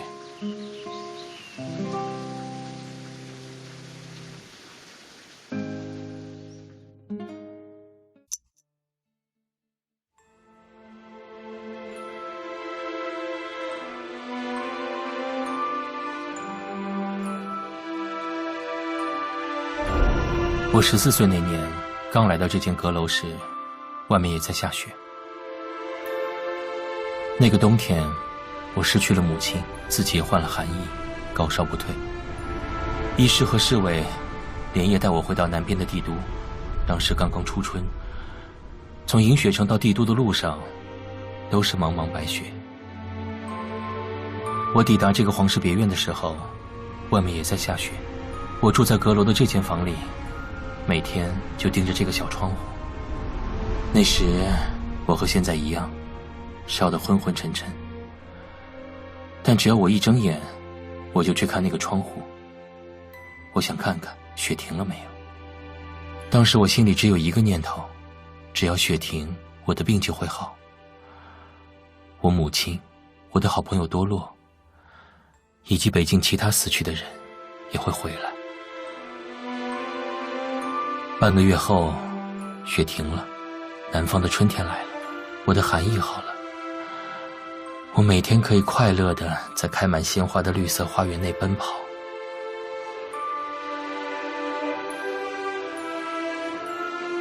然而不久后，我得知我的故乡银雪城已经被飓风、狂雪和冰蝶完全击溃。那座城最后完全被厚厚的雪掩埋，没有一个活口，包括我誓死守城的领主父亲。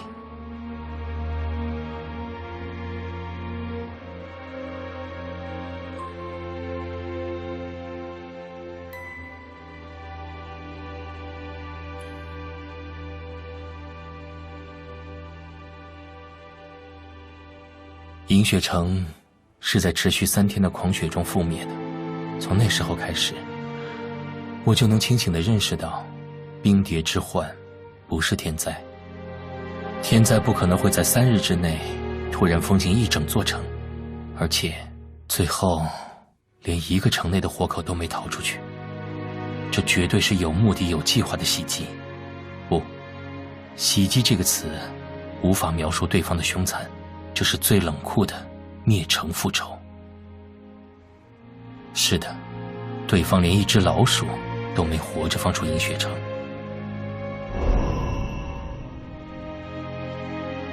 但在帝都，除了思兰之外，没有人相信我的判断。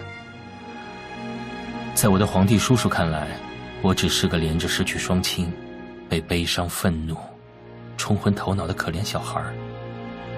我的仇人残忍又强大，我的皇帝叔叔却天真又懦弱。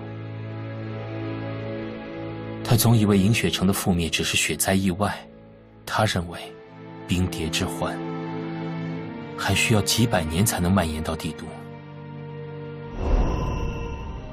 罗夏，一切都会好的，我们可以慢慢来解决。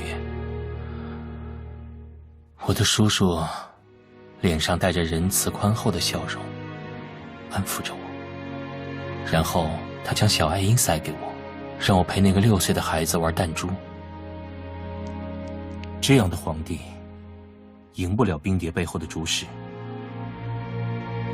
于是我长大后就取而代之。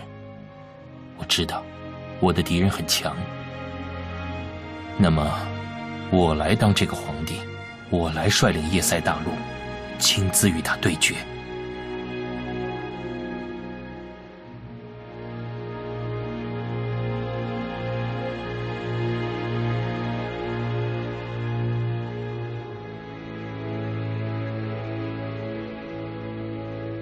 我有信心比我的皇帝叔叔做得好，可我最后发现，我的对手是我无法企及的强者。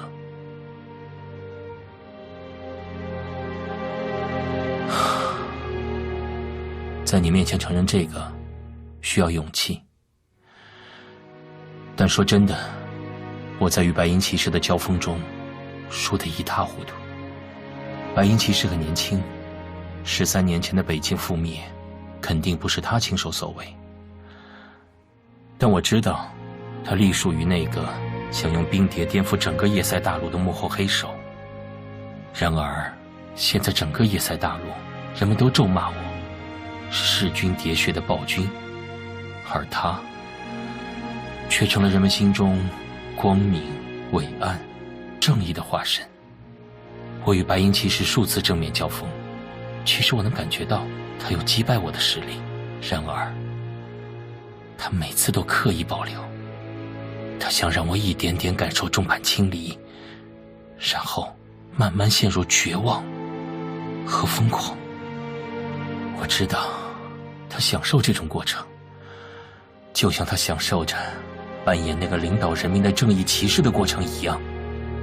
我恨白银骑士，他和他的同伙毁了我的家，害死我的父母，还要毁掉整个叶塞大陆。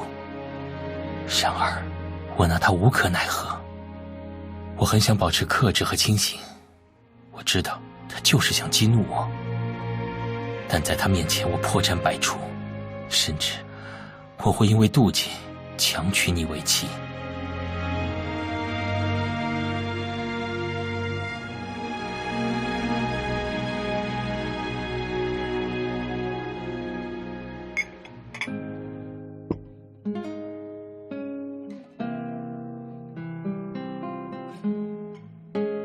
我知道你只是受他照顾，他那样的人也可能随时抛弃你。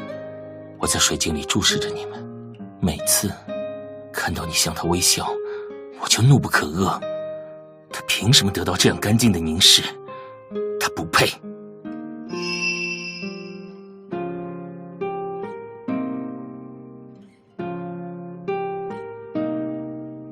但我很明白，在所有的仇怨中，你是无辜的。你太可爱了，所以才在不知不觉中让我移不开眼睛。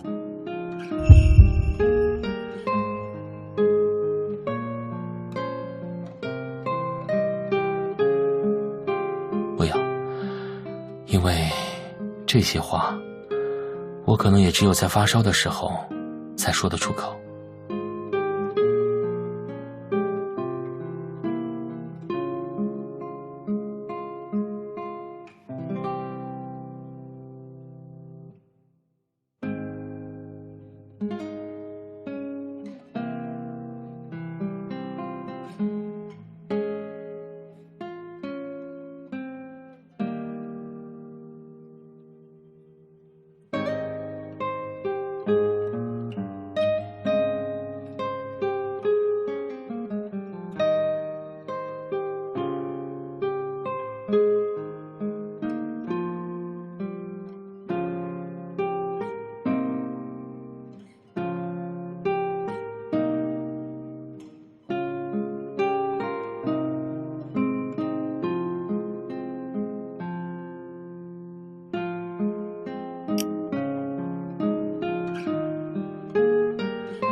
虽然我没向女孩子表白过，但我觉得你的理解没错。对了，我曾对你说过，白银骑士对你是哄骗和宠溺，他对你无情。不过昨晚我看到了，那家伙说了一堆我听不太懂的话，但我能看懂他的神情，他还是在意你的。那家伙总能激怒我，他越是对你好，就越让我有危机感。我不想让他抢走你。我喜欢你，不是那种对小妹妹的欣赏，是那种成年男女之间的感情。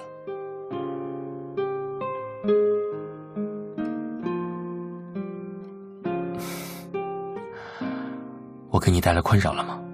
但我觉得作为成年人，有些话还是说出口比较舒服。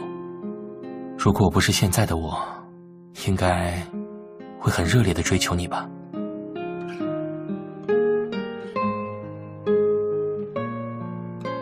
你应该很清楚吧，如果我们拿不出别的方案来对付白银骑士，就只能按照斯兰的计划，一起牺牲在降临法阵中。所以你我之间大概就到此为止了。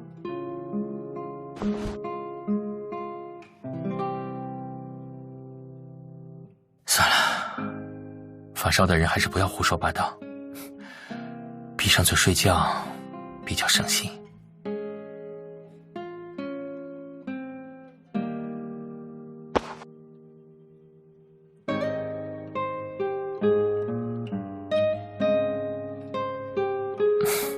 好。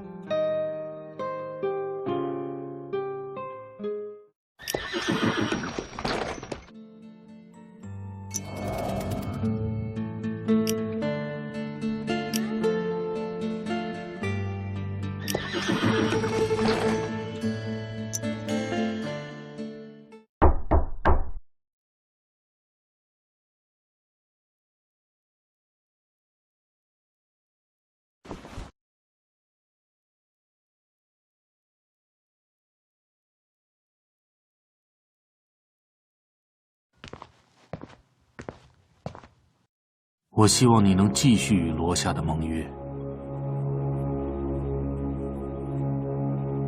我希望你依然能以自己为诱饵，扮演皇帝的新娘，吸引白银骑士再来救你。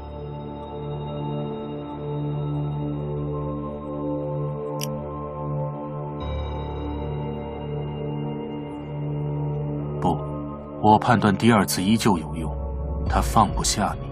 我能感觉到他实力比我们合力都强，但你是他的软肋。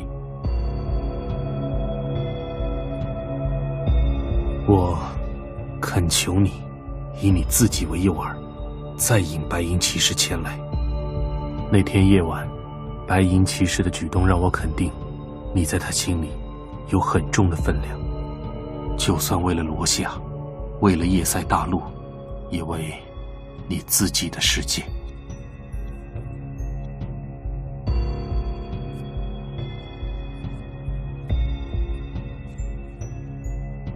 这个秘密，你应该已经知道了吧？那个有关白银骑士的，连罗夏也不知道的秘密。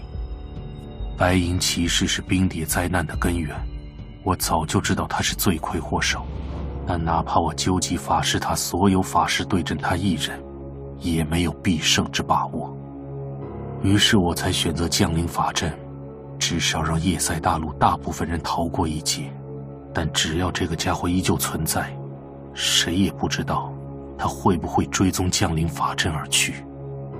只要白银骑士存在，他对我的世界和你的世界都是不变的威胁。一旦他消失，我们所有的问题都会迎刃而解。到时候，无论你是想回去，还是想跟罗夏在一起，我都会竭尽所能来帮你。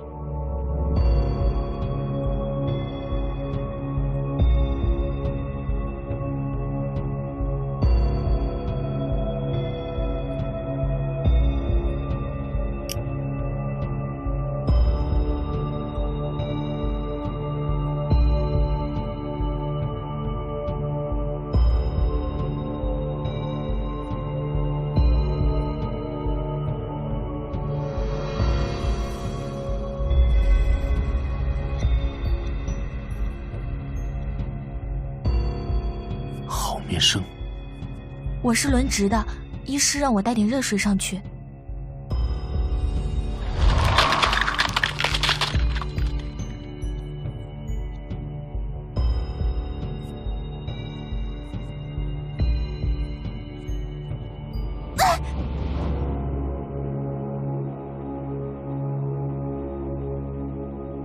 从昨晚到今天，第4个了。针对罗夏设局，连环埋伏，只为取得性命。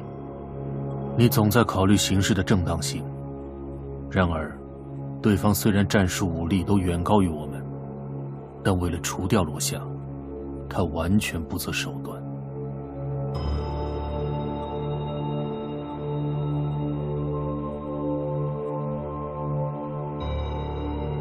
原因，你比我更清楚吧？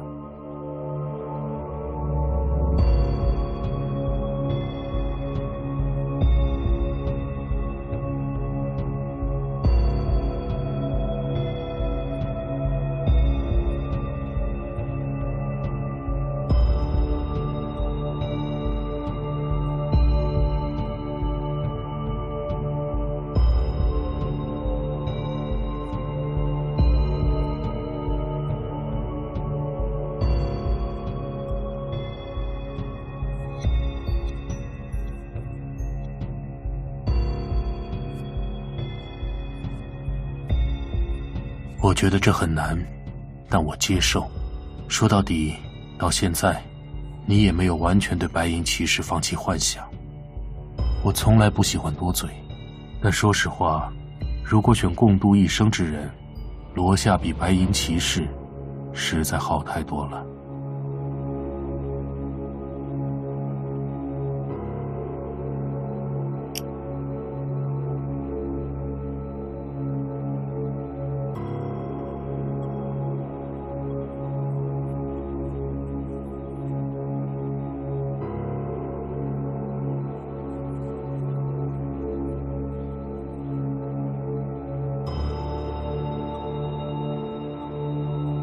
好，我没有资格要求你更多，希望你能坚守盟友之责，不要辜负罗夏。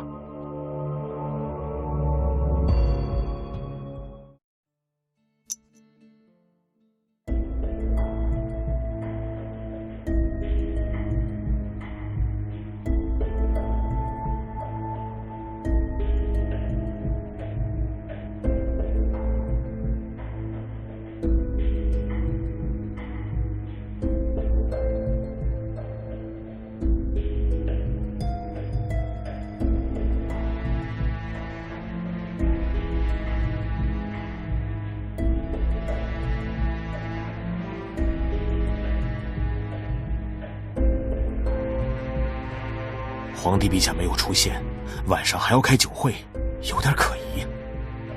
是啊，也不知道这小姑娘在打什么鬼主意。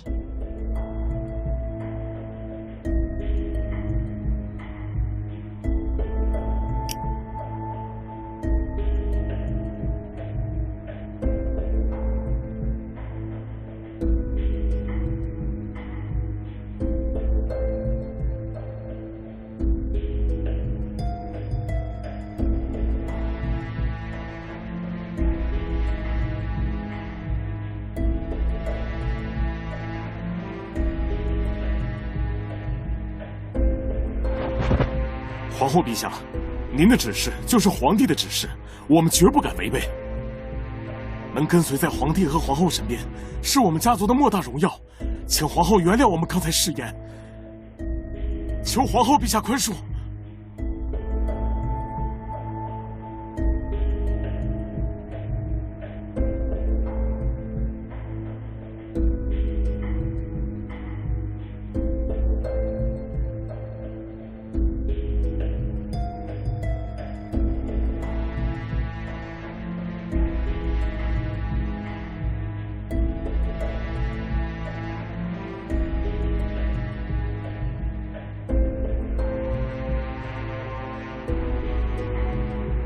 你干得不错，我没想到刚刚给你贵族名册，你就能对上巴维尔伯爵他们的名字。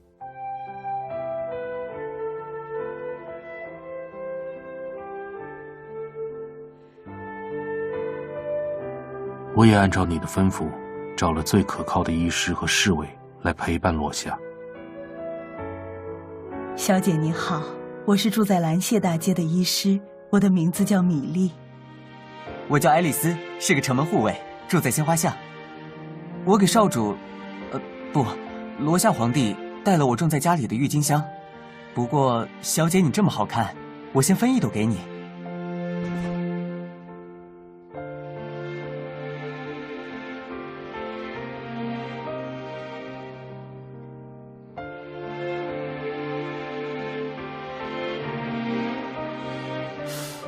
我好像听到了讨厌的声音，而且他还在向我的小新娘搭讪。我现在是皇帝了，我可以下令砍了这家伙吗？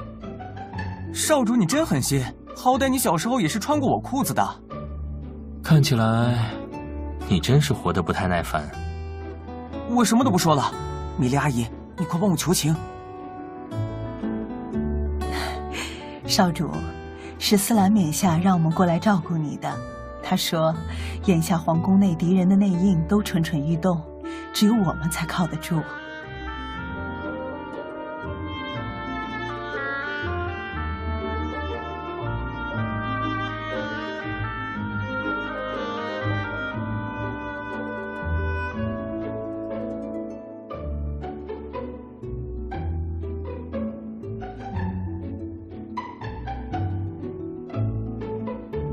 我希望你们过普通人的日子，所以，当我决定篡位之后，就将你们遣出皇宫，而且前些日子也派人告知你们，让你们离开帝都。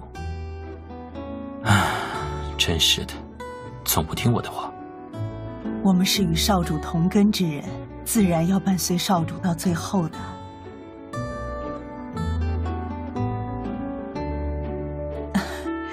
少夫人真可爱，夫人如果在天有灵，一定会开心。还是当皇帝好。我混了这么久，鲜花巷也没哪个漂亮姑娘看上我。爱丽丝，你太油嘴滑舌，看起来不够可靠，当然没姑娘肯对你托付终身了。胡说，少主比我更油嘴滑舌，还喜欢强词夺理，他依然能娶到可爱小新娘。爱丽丝。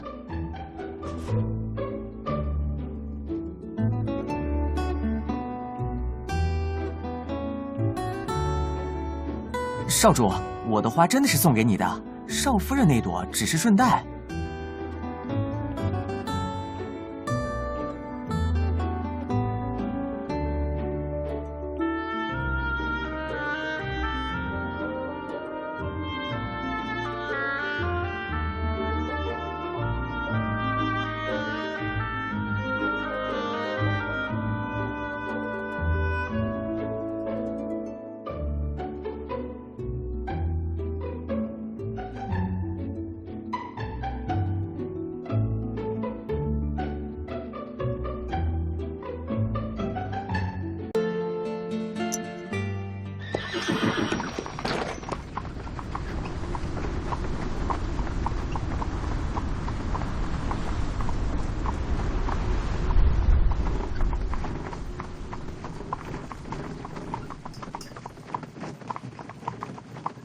你一直在很主动的保护我。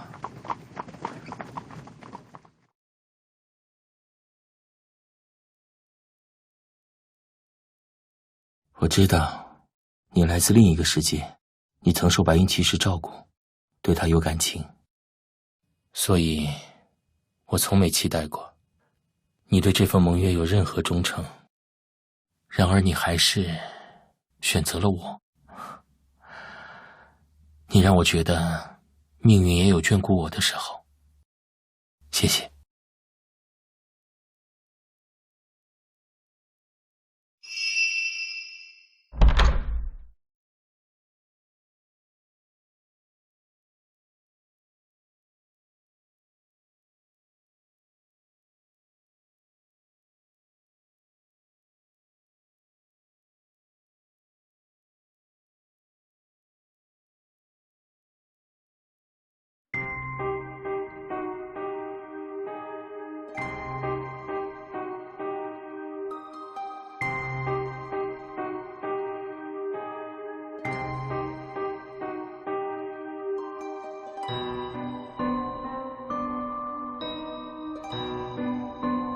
我观察你们世界的时候，察觉到你们在一个叫电视的盒子里看戏剧。陪着你看了一点，大概有点印象。不过我先声明一下，我虽然是暴君，在你之前可没什么妖妃。你是我唯一的小新娘。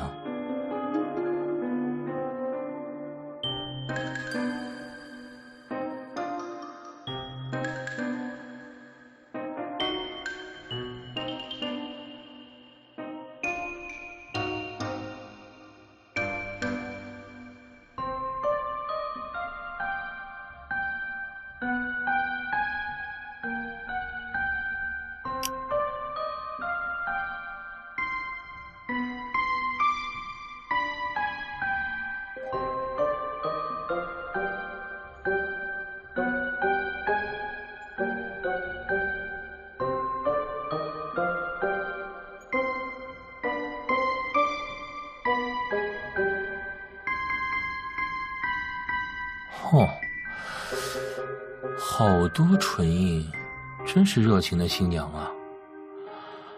如果我真被这么热情的对待过就好了。哎，既然你对夫君这么热情，那我是不是也应该回敬你？在你的脖子上也留一个小小的印记。让我留一个，就一个好不好？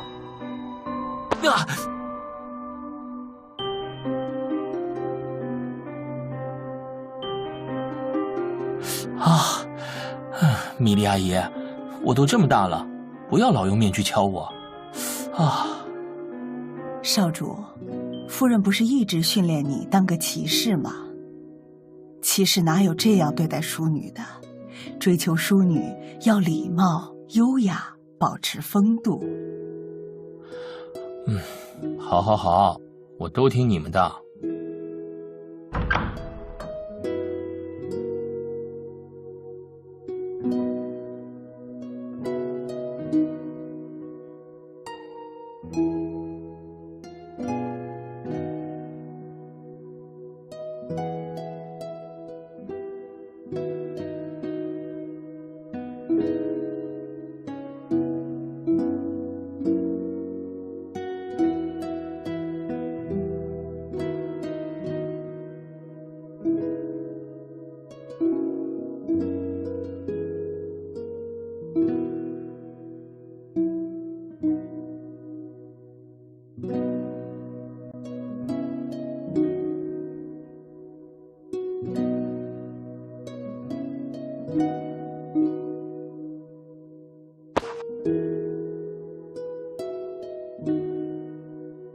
比起毛巾冷敷，我觉得还是小新娘睡在身边好得更快。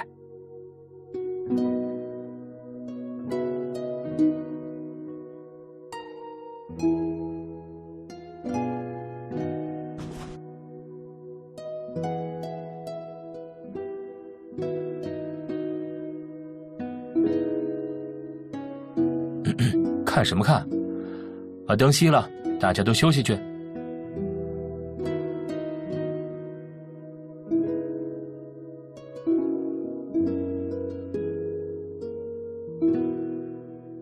小姐，少主的烧已经退了不少，现在只是低烧了。我想是因为在小姐身边，少主才康复得那么快。谢谢你，小姐。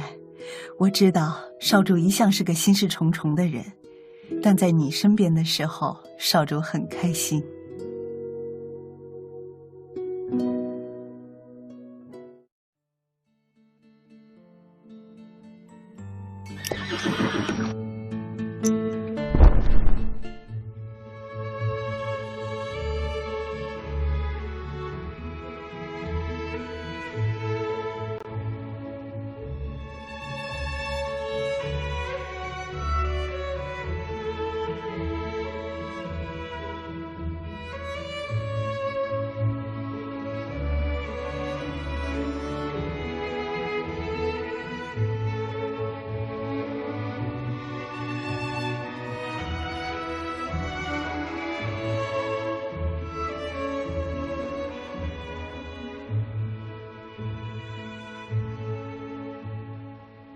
你们这戏演得有点假吧？白银骑士那么精明的人，肯定看得出来你们在做戏给他看。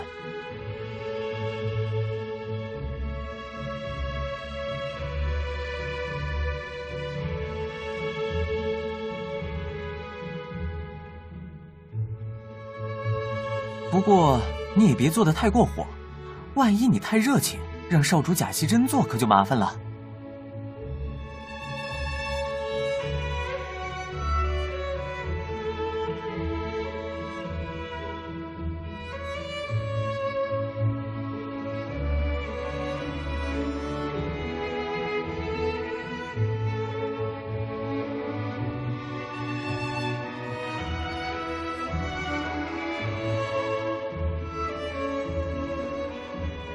又发呆，在想什么？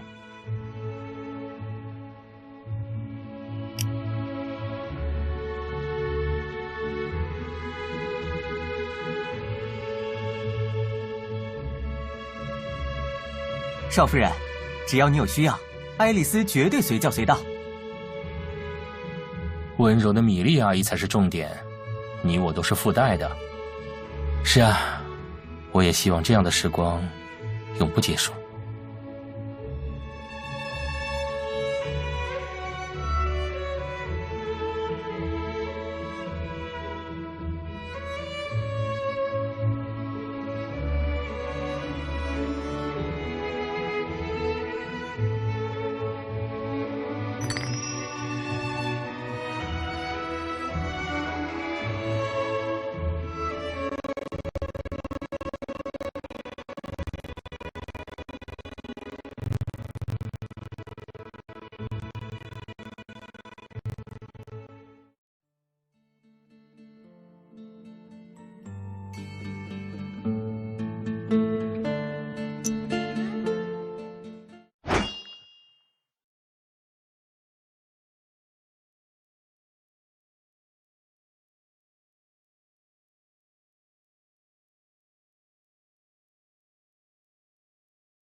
小姐，请留步。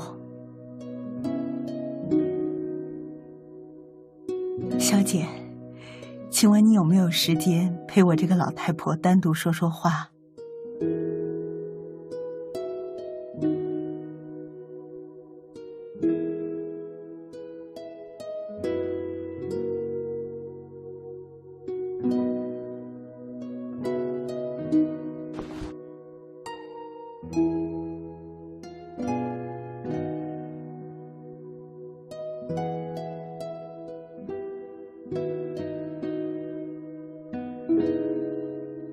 斯兰冕下很早就告诉过我，小姐并不是真正的少夫人，但我知道，我的少主心里是真的喜欢小姐。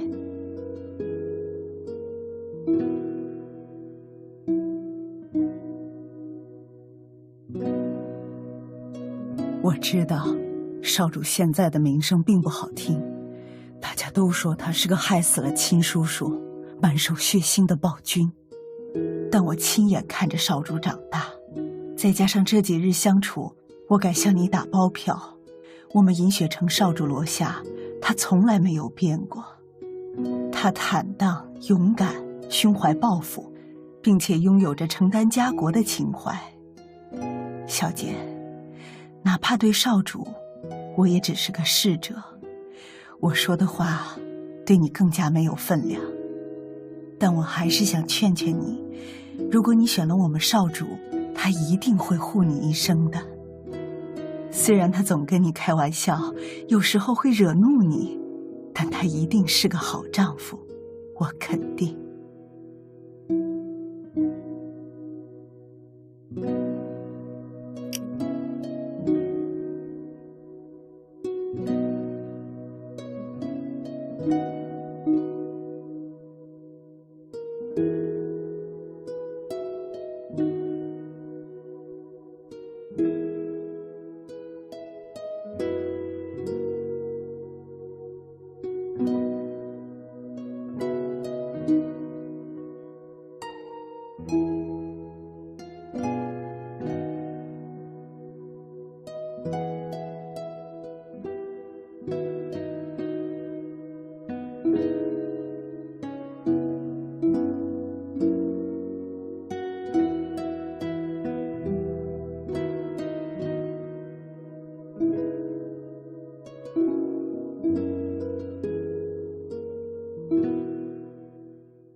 虽然做好了充足的心理准备，但看到的时候还是很不愉快。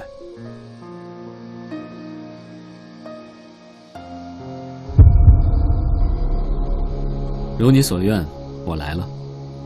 你印证了自己的魅力，那么，我现在能带你走了吗？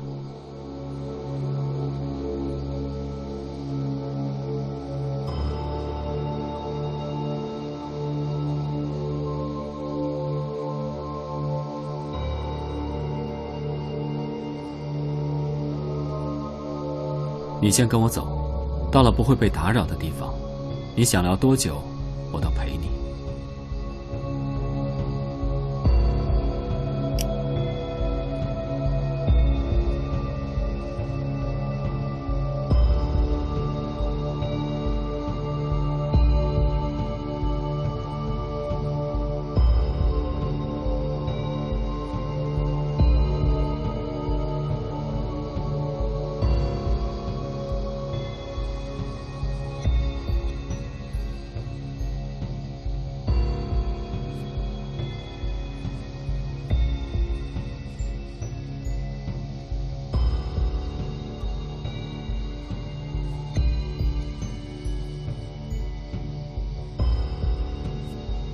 光明正义的白银骑士，一次两次对别人的妻子出手，是不是有点太掉价？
他已经死了，你不属于他。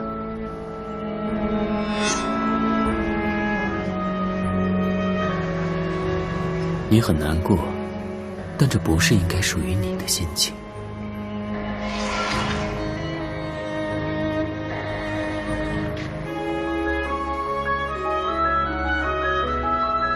你应该回到从前。你不属于这个世界。这里的人都跟你没关系。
如你所愿，我来了。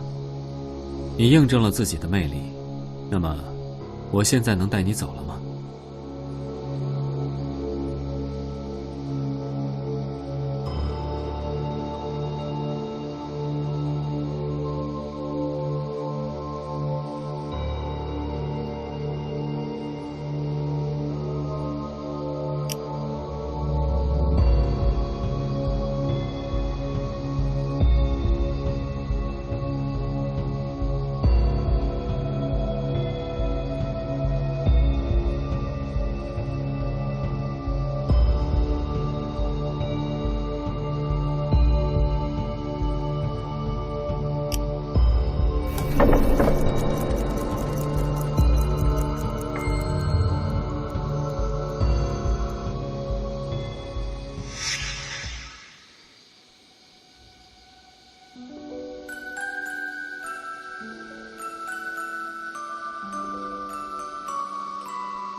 你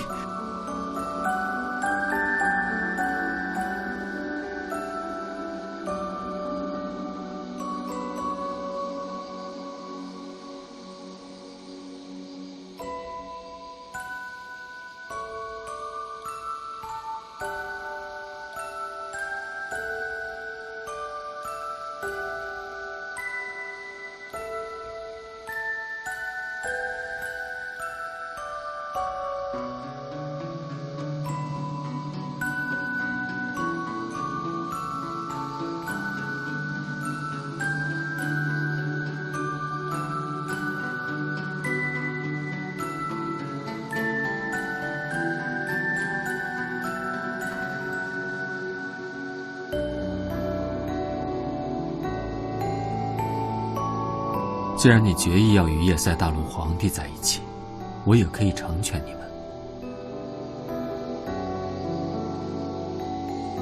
叶塞大陆必须要被毁灭，但这个男人，我可以为你留着。我使用降临法术将他送到现代世界，直接降临到他的对应者罗夏·罗斯切尔德身上。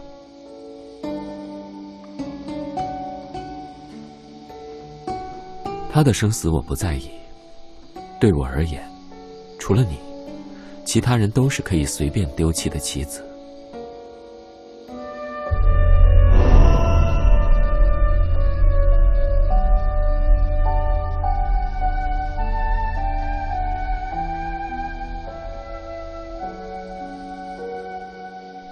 我已经尽我所有顺着你，我希望你能明白我的心意。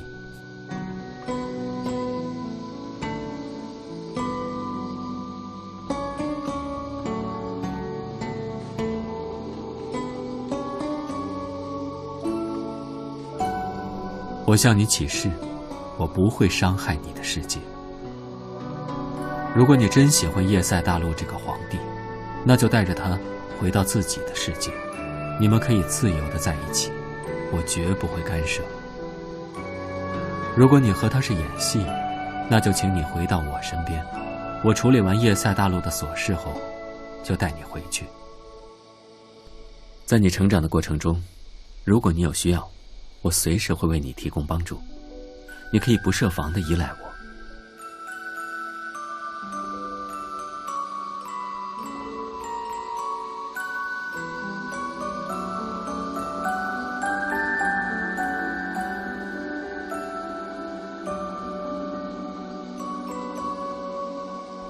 等你真正长大，有了自己的事业，你会选择陪伴你走过一生的人，我不会干涉你的选择。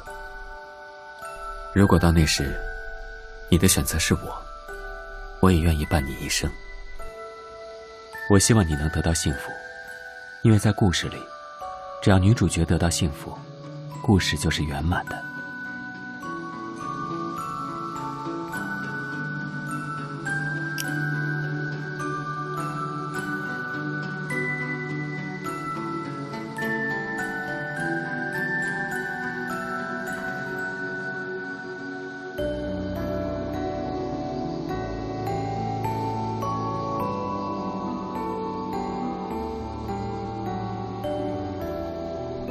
你让我很为难。我不想骗你，但我也只能告诉你，哪怕为了你，我也不可能放过叶塞大陆。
能看到你这样的表情，我受这一剑也值得。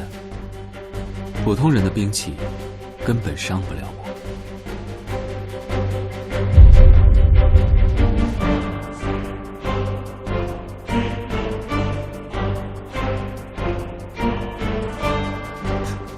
这是什么？帝王之血。我刻意将剑柄也开了刃，让剑柄的锋刃划破了我的手掌，这样我的血就能流向你的伤口。我早就听说过白银骑士刀枪不入，但果然，只要是污秽之物，用这源自王道的帝王之血，就能净化。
这是我第2次被伤到，想来第1次伤到我的也是个金发王族，长得跟你还有点像。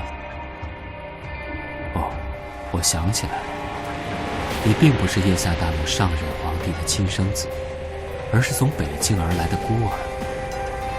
这么看，在血缘上，你是那个金发王族的儿子。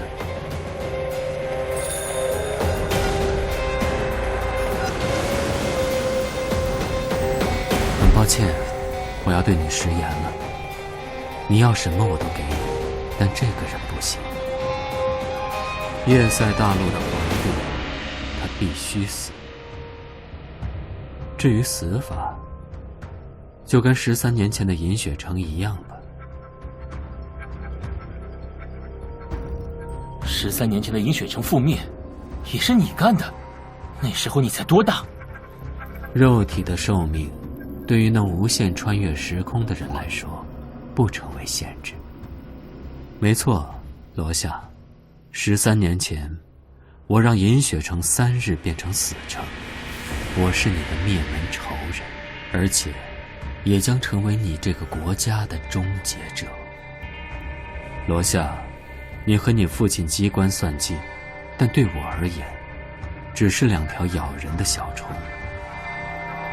你们拼尽全力，也就能换我一时狼狈，而我却能回报给你们真正的绝望。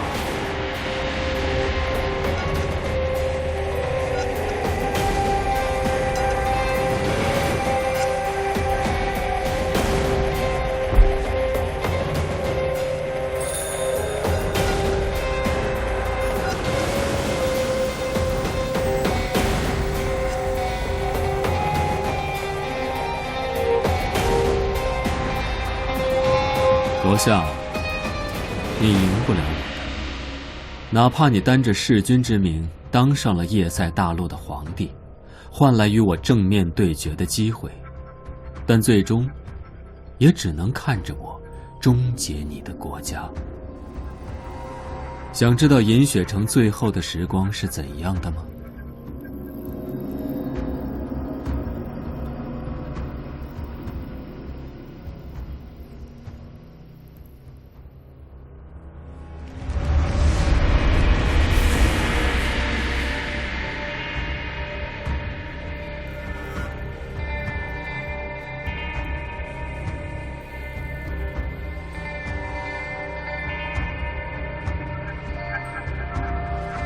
你马上就可以看到，帝都从现在开始会一直下雪。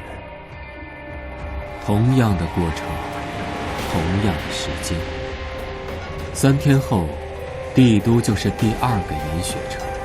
罗夏，你就跟你父亲一样，在这最后的3天里，慢慢感受绝望吧。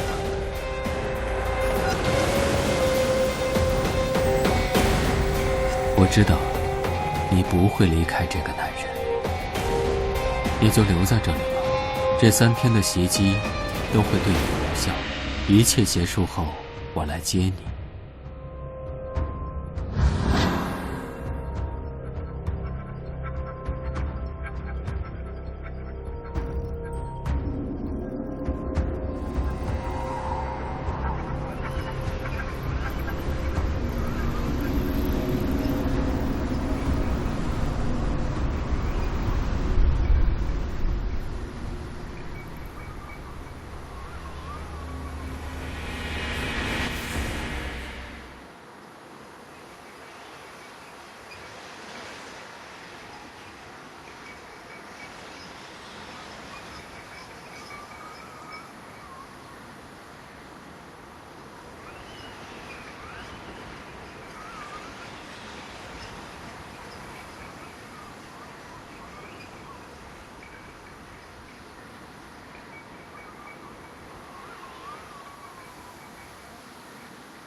你放心，有我在，帝都不会变成第2个银雪城。谢谢你，当你知道我们要面对什么之后，你还能在我身边。我会带着所有法师去驱散冰蝶。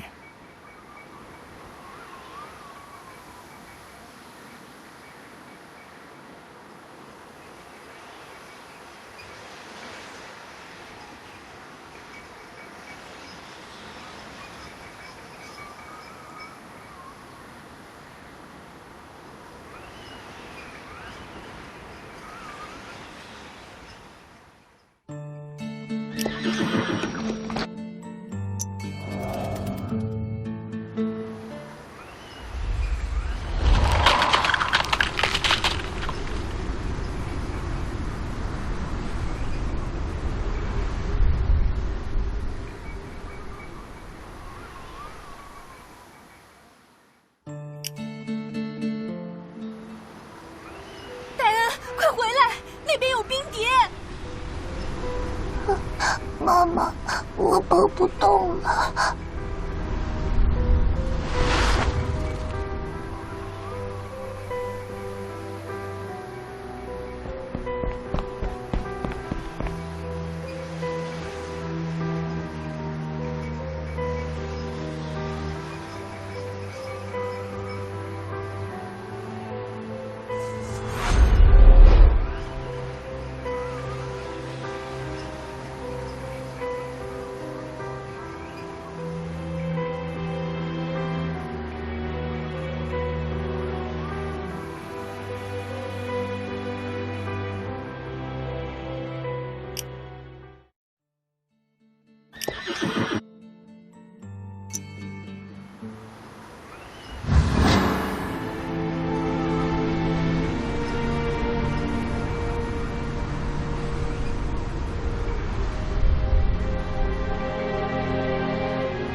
皇宫中也出现了紫色毒蝶，那毒蝶直接从窗户袭进来，似乎是有目的的袭击罗夏皇帝。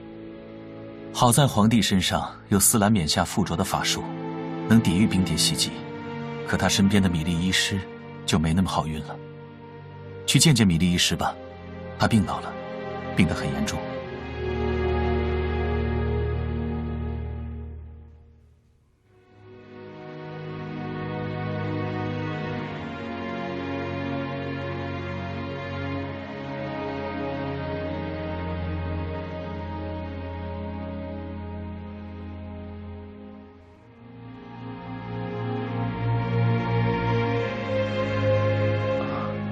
米莉阿姨，没事的。等雪停了，你就会好起来。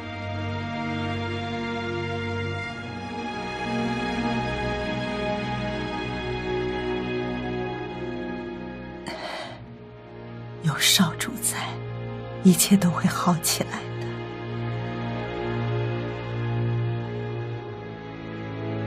少主，你能不能先出去，让我跟小姐说几句话？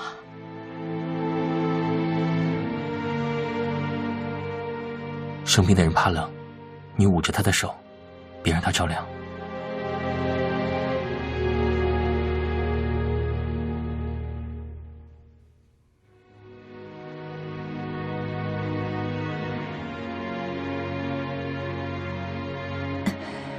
少主，给我一点时间。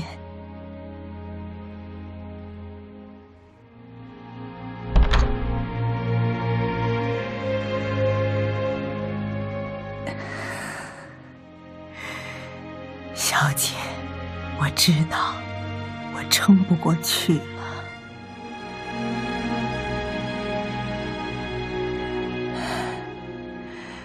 别太难过，我老了，病的是我，不是少主。我感谢命运。我死了以后，希望小姐能跟我们少主相互扶持。雪很大，敌人很强，我们的少主需要与他同舟共济之人。我知道你是能走进少主心里的人，有你在，他不会真正孤独。我能把少主托付给你吗，小姐？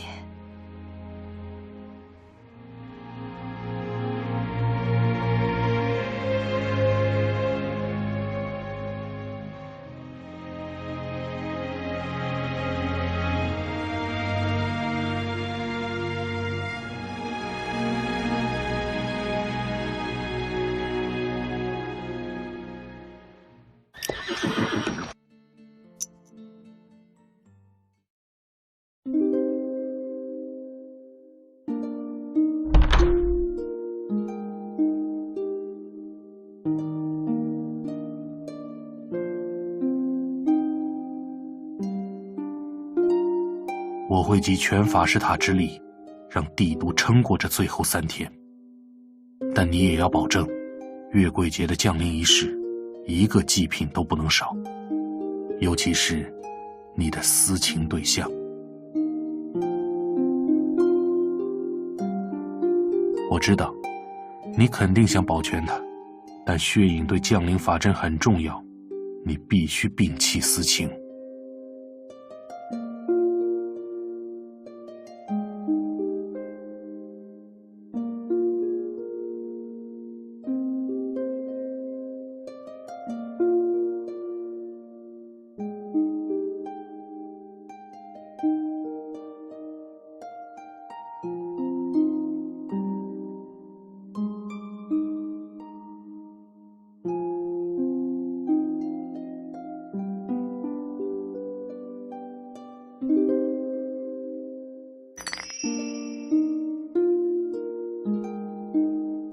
你1周也没休息了，还想去哪？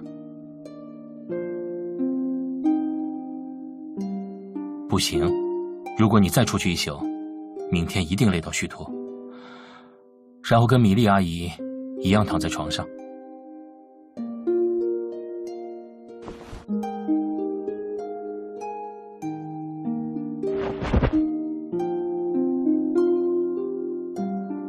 不管你明天要干什么，现在睡觉。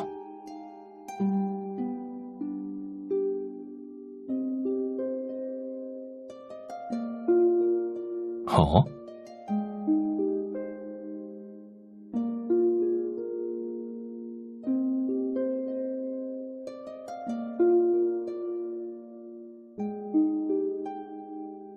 好像你跟我交代上一次的事情时，你没交代这一段。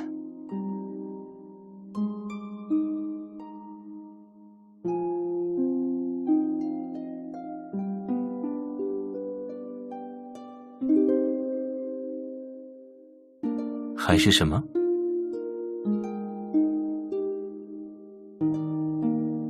那上次我轻薄到你了吗？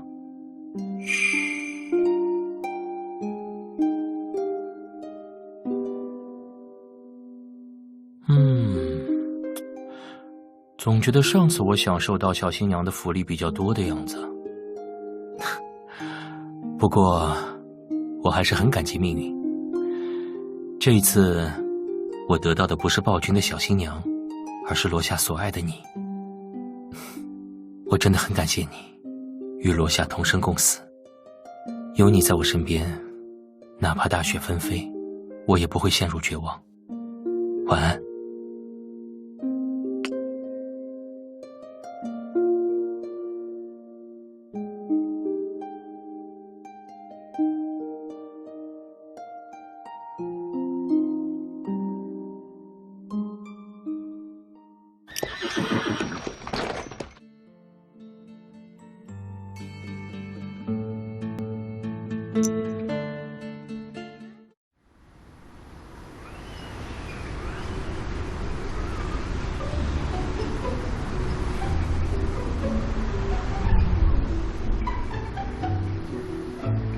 少夫人，你也来了，面对冰蝶也敢上街帮忙，我们少主看上的女人果然厉害。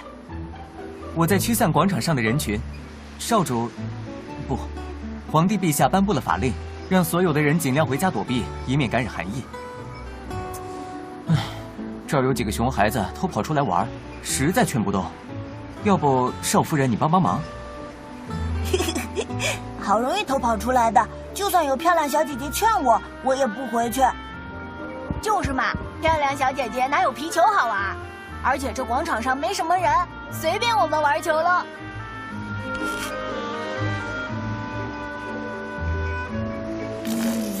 小姐姐这么暴力，不怕不怕，连这些士兵哥哥都没我俩跑得快，何况小姐姐呢？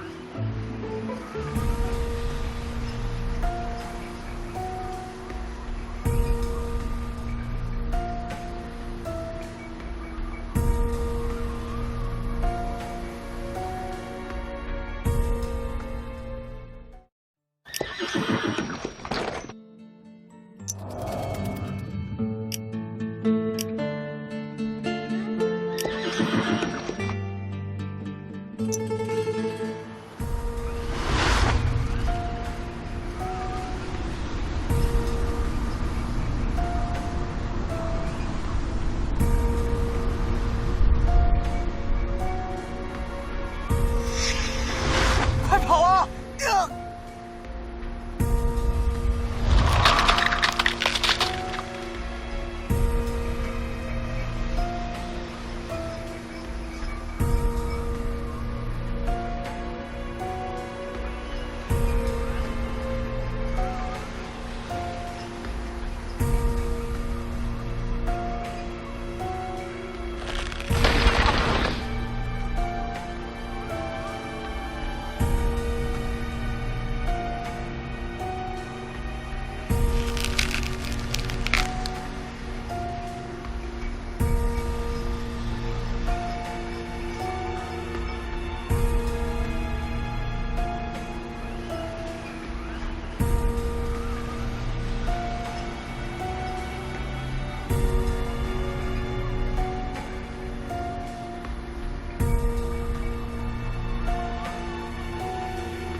神女阁下，多谢您，您是我们用献祭法阵硬拉过来的异乡人，然而，您心甘情愿为叶塞大陆付出一切。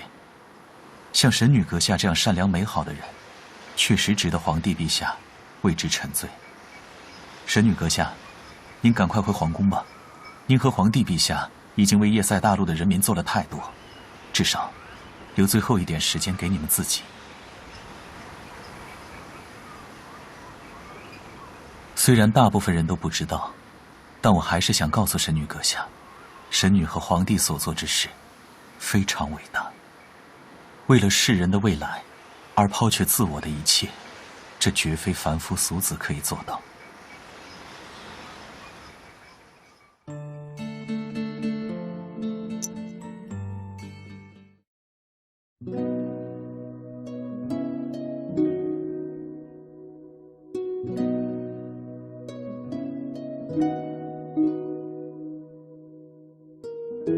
米莉阿姨已经去世了，我知道。爱丽丝也死在了你面前，我又孤身一人了。白银骑士言出必行，他真的在教导我什么是绝望。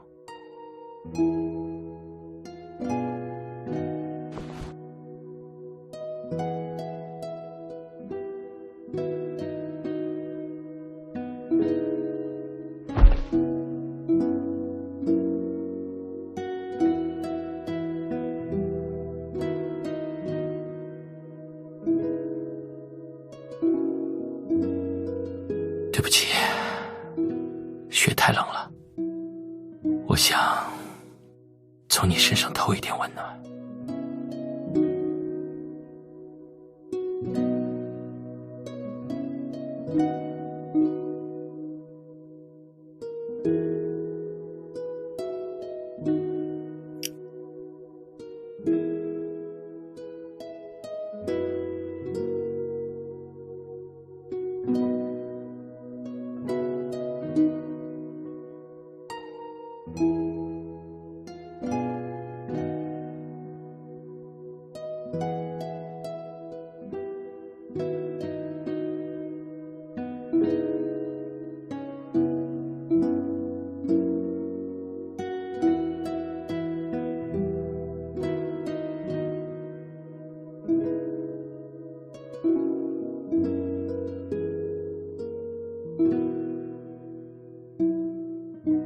我很想让时间永远停留在这一刻，但我们还有其他事情要做。在末日来临之前，我还想拜托你一件事。叶塞帝国皇储艾因，你过来吧。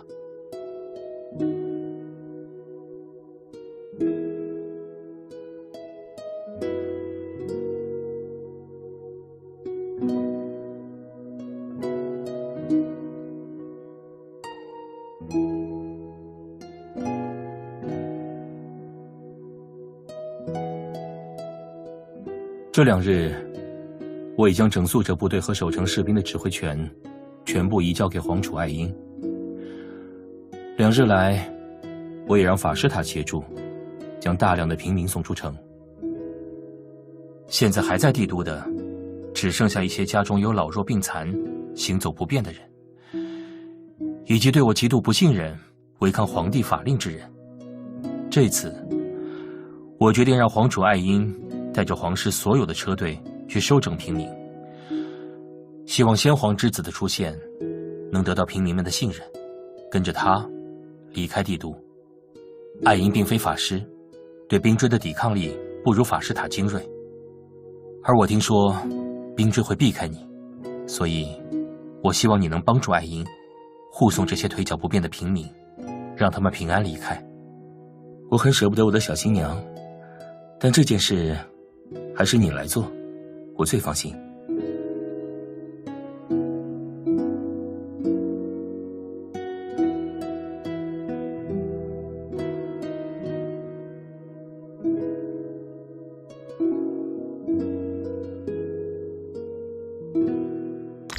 抱歉，这种用来监视的东西，现在不需要了。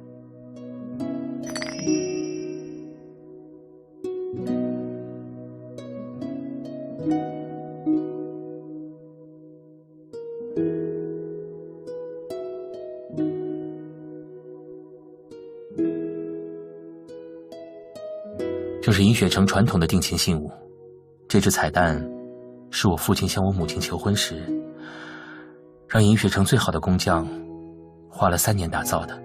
我母亲临终前将它送给我，现在我将它送给你。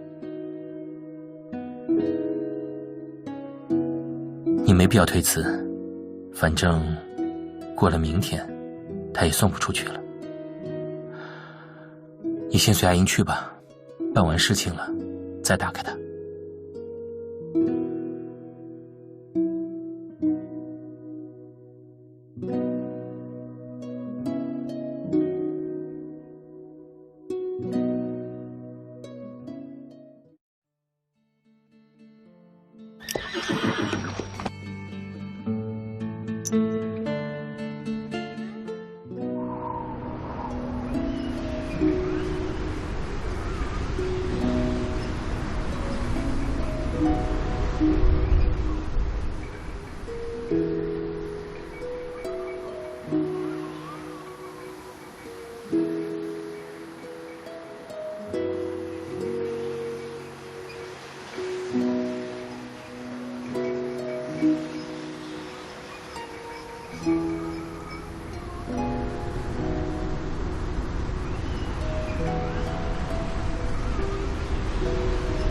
稍等，那家伙，罗夏说，让你在这里先打开彩蛋。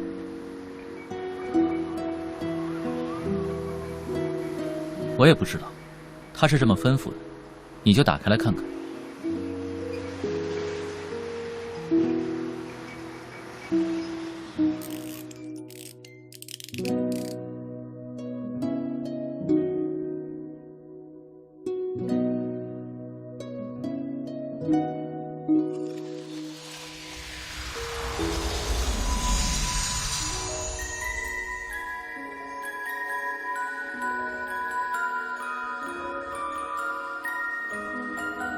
你打开彩蛋的时刻，应该已经身在帝都之外了。怎么说呢？我非常感谢你出现在我的生命中。虽然从一开始我对你居心不良，你却能理解我，帮助我，并且爱我的亲人和祖国。回想最初，是我们无耻，将无辜的你强拉进这场局。你本该恨我们，然而你为叶塞大陆付出一切，你已经做得够多了。最后一次就由我来为你筹谋。思兰说的对，我确实对你有私心，我爱你，你只是我假冒的新娘，却是我真心所爱。所以我要让你活下去。作为一个皇帝，我的责任是拯救叶塞大陆，而作为一个男人，我想保护自己的爱人。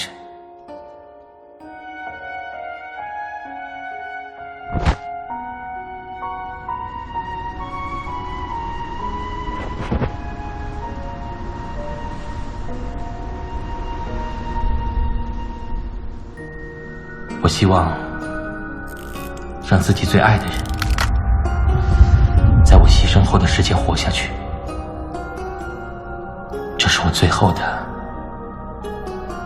唯一的私心。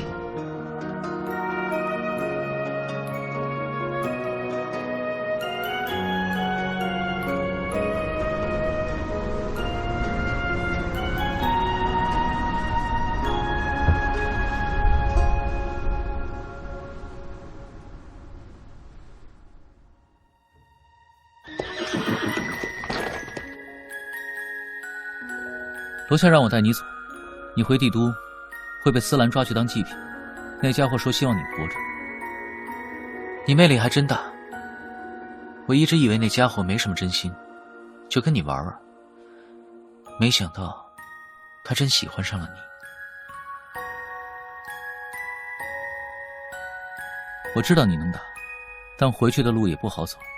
罗夏已经宣布遣散军队，反抗军见有机可乘，汉密尔正指挥所有的反抗军向帝都进发。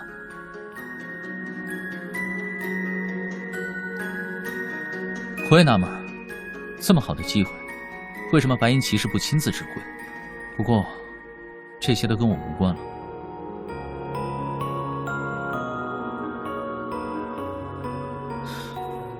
你还是跟我走吧，我答应了那家伙，会照顾你。我跟罗夏那家伙不和，但我答应过的，就会做到。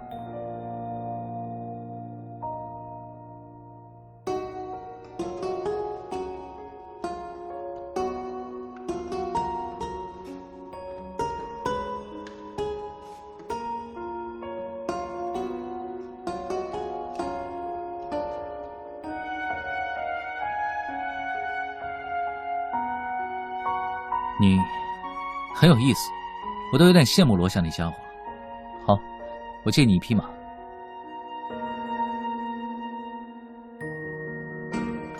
说实话，我答应罗夏送你出城，是因为他跟我解释了降临法阵的事情。这家伙虽然疯，但能为这个大陆牺牲自己性命，也算是有担当。而他到最后，最大的牵挂是你，我就遵从他心愿，带你走。但既然你不想逃，我也没必要勉强你。书上说，真心相爱的人会同生共死，我倒算是真正看见了一回。不过你小心点，反抗军入城，帝都很乱，别在见到他之前就出事了。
法师塔坚守到了最后，但你没有，人数不够，而你放跑了血影。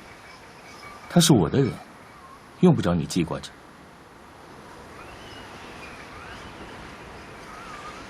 何况，就算他在，又能怎样呢？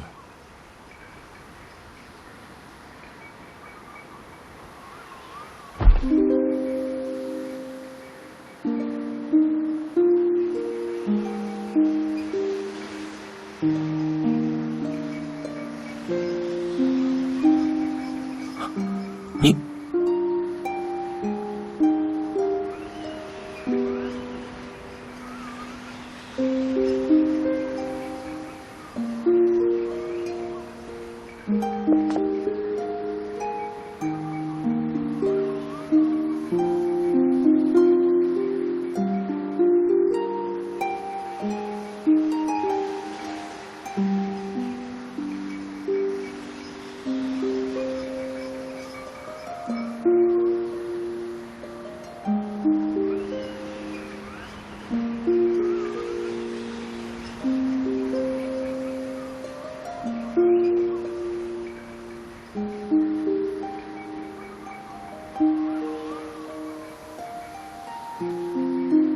不要看，外面很可怕，雪还没有停，但只要你抱紧我，就什么都不怕。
坦率地告诉你，用冰蝶吸收这个大陆的生机，再回收冰蝶，是我的任务。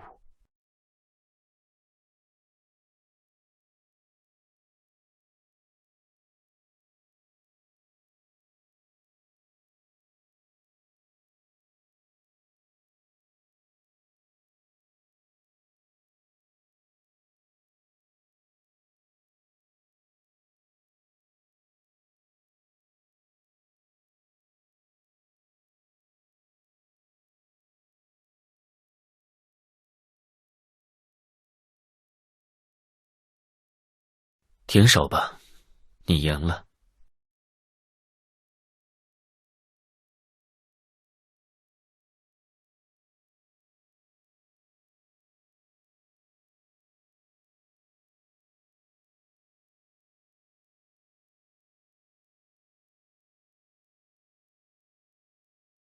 我猜，你暂时不会愿意见到我了。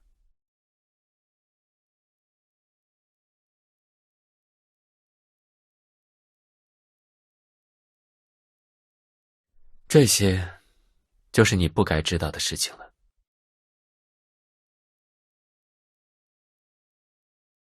我能做的，就是不再妨碍你们。这一世，我不会让你再被打扰。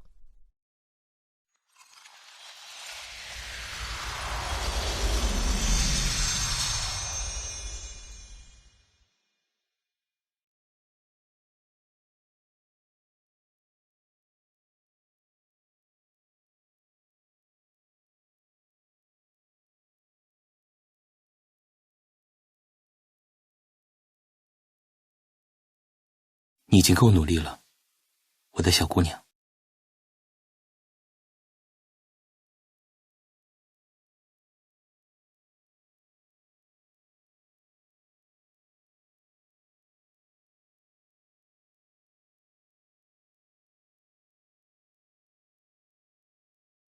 好了，不用多想，已经没事了。你现在什么都不要多想，你看，雪停了。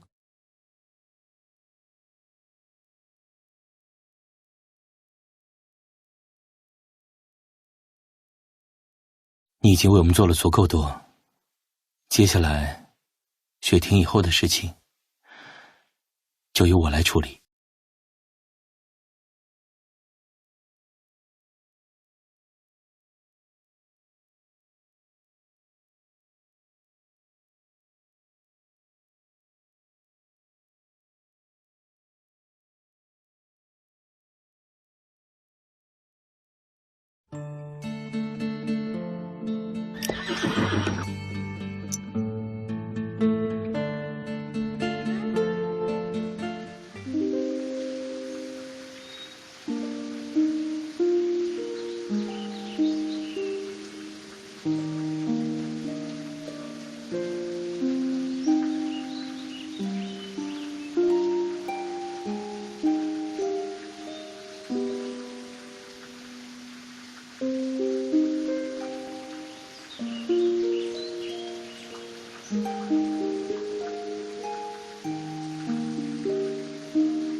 雪停了，春天来了，你在我身边，对我来说，这是最好的结局了。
你现在可是我叶塞帝国的贵族和官员了，对帝国百姓有责任。反正，你可不能一声不吭就跑了。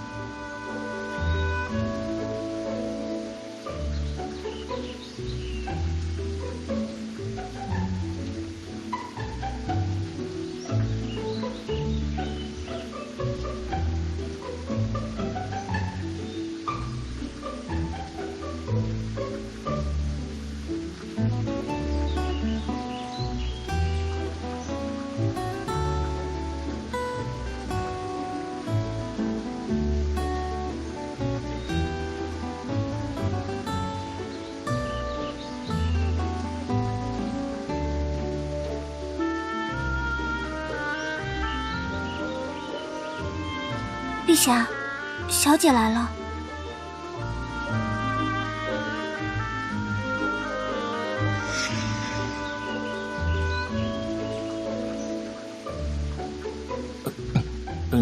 距离约定时间还差5分钟，我醒来了，所以不算失约。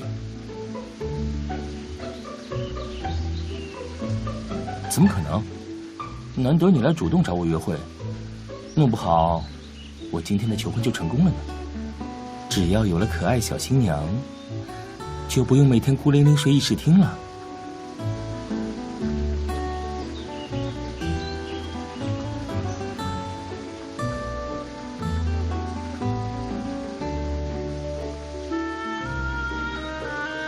好好，我马上洗漱整理，这就跟你一起去春游。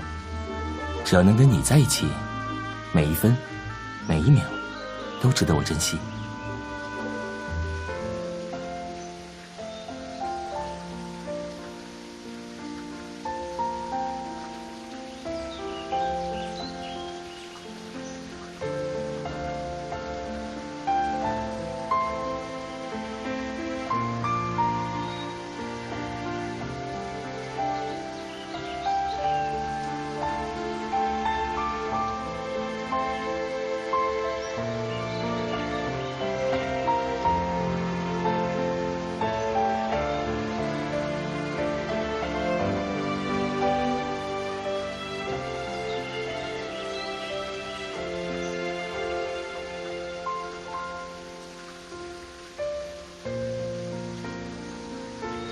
喂，我要生气了。我说真的，如果你把它还给我，我会生气。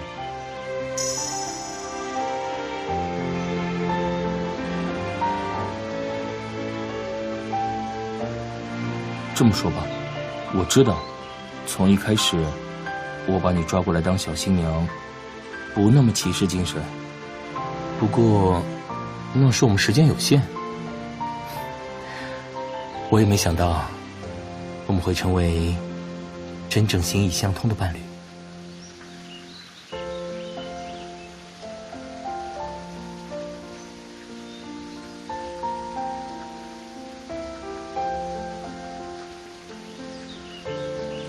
所以，当一切平静下来，我想跟你重新开始。我想像一个真正的骑士，真诚认真的去追求他心爱的人。我害怕吓退你，但我的心在我交出彩蛋的那一刻就已经交付出去，如同河中的天鹅，他们终其一生都只认定一个伴侣。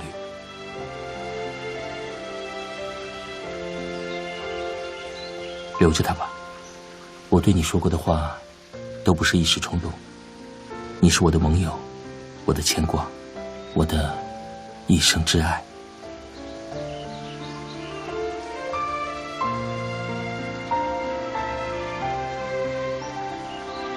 给我个机会，时间可以很长，你也可以给我设置很多考验，但请你给我机会，让我走到你的心里。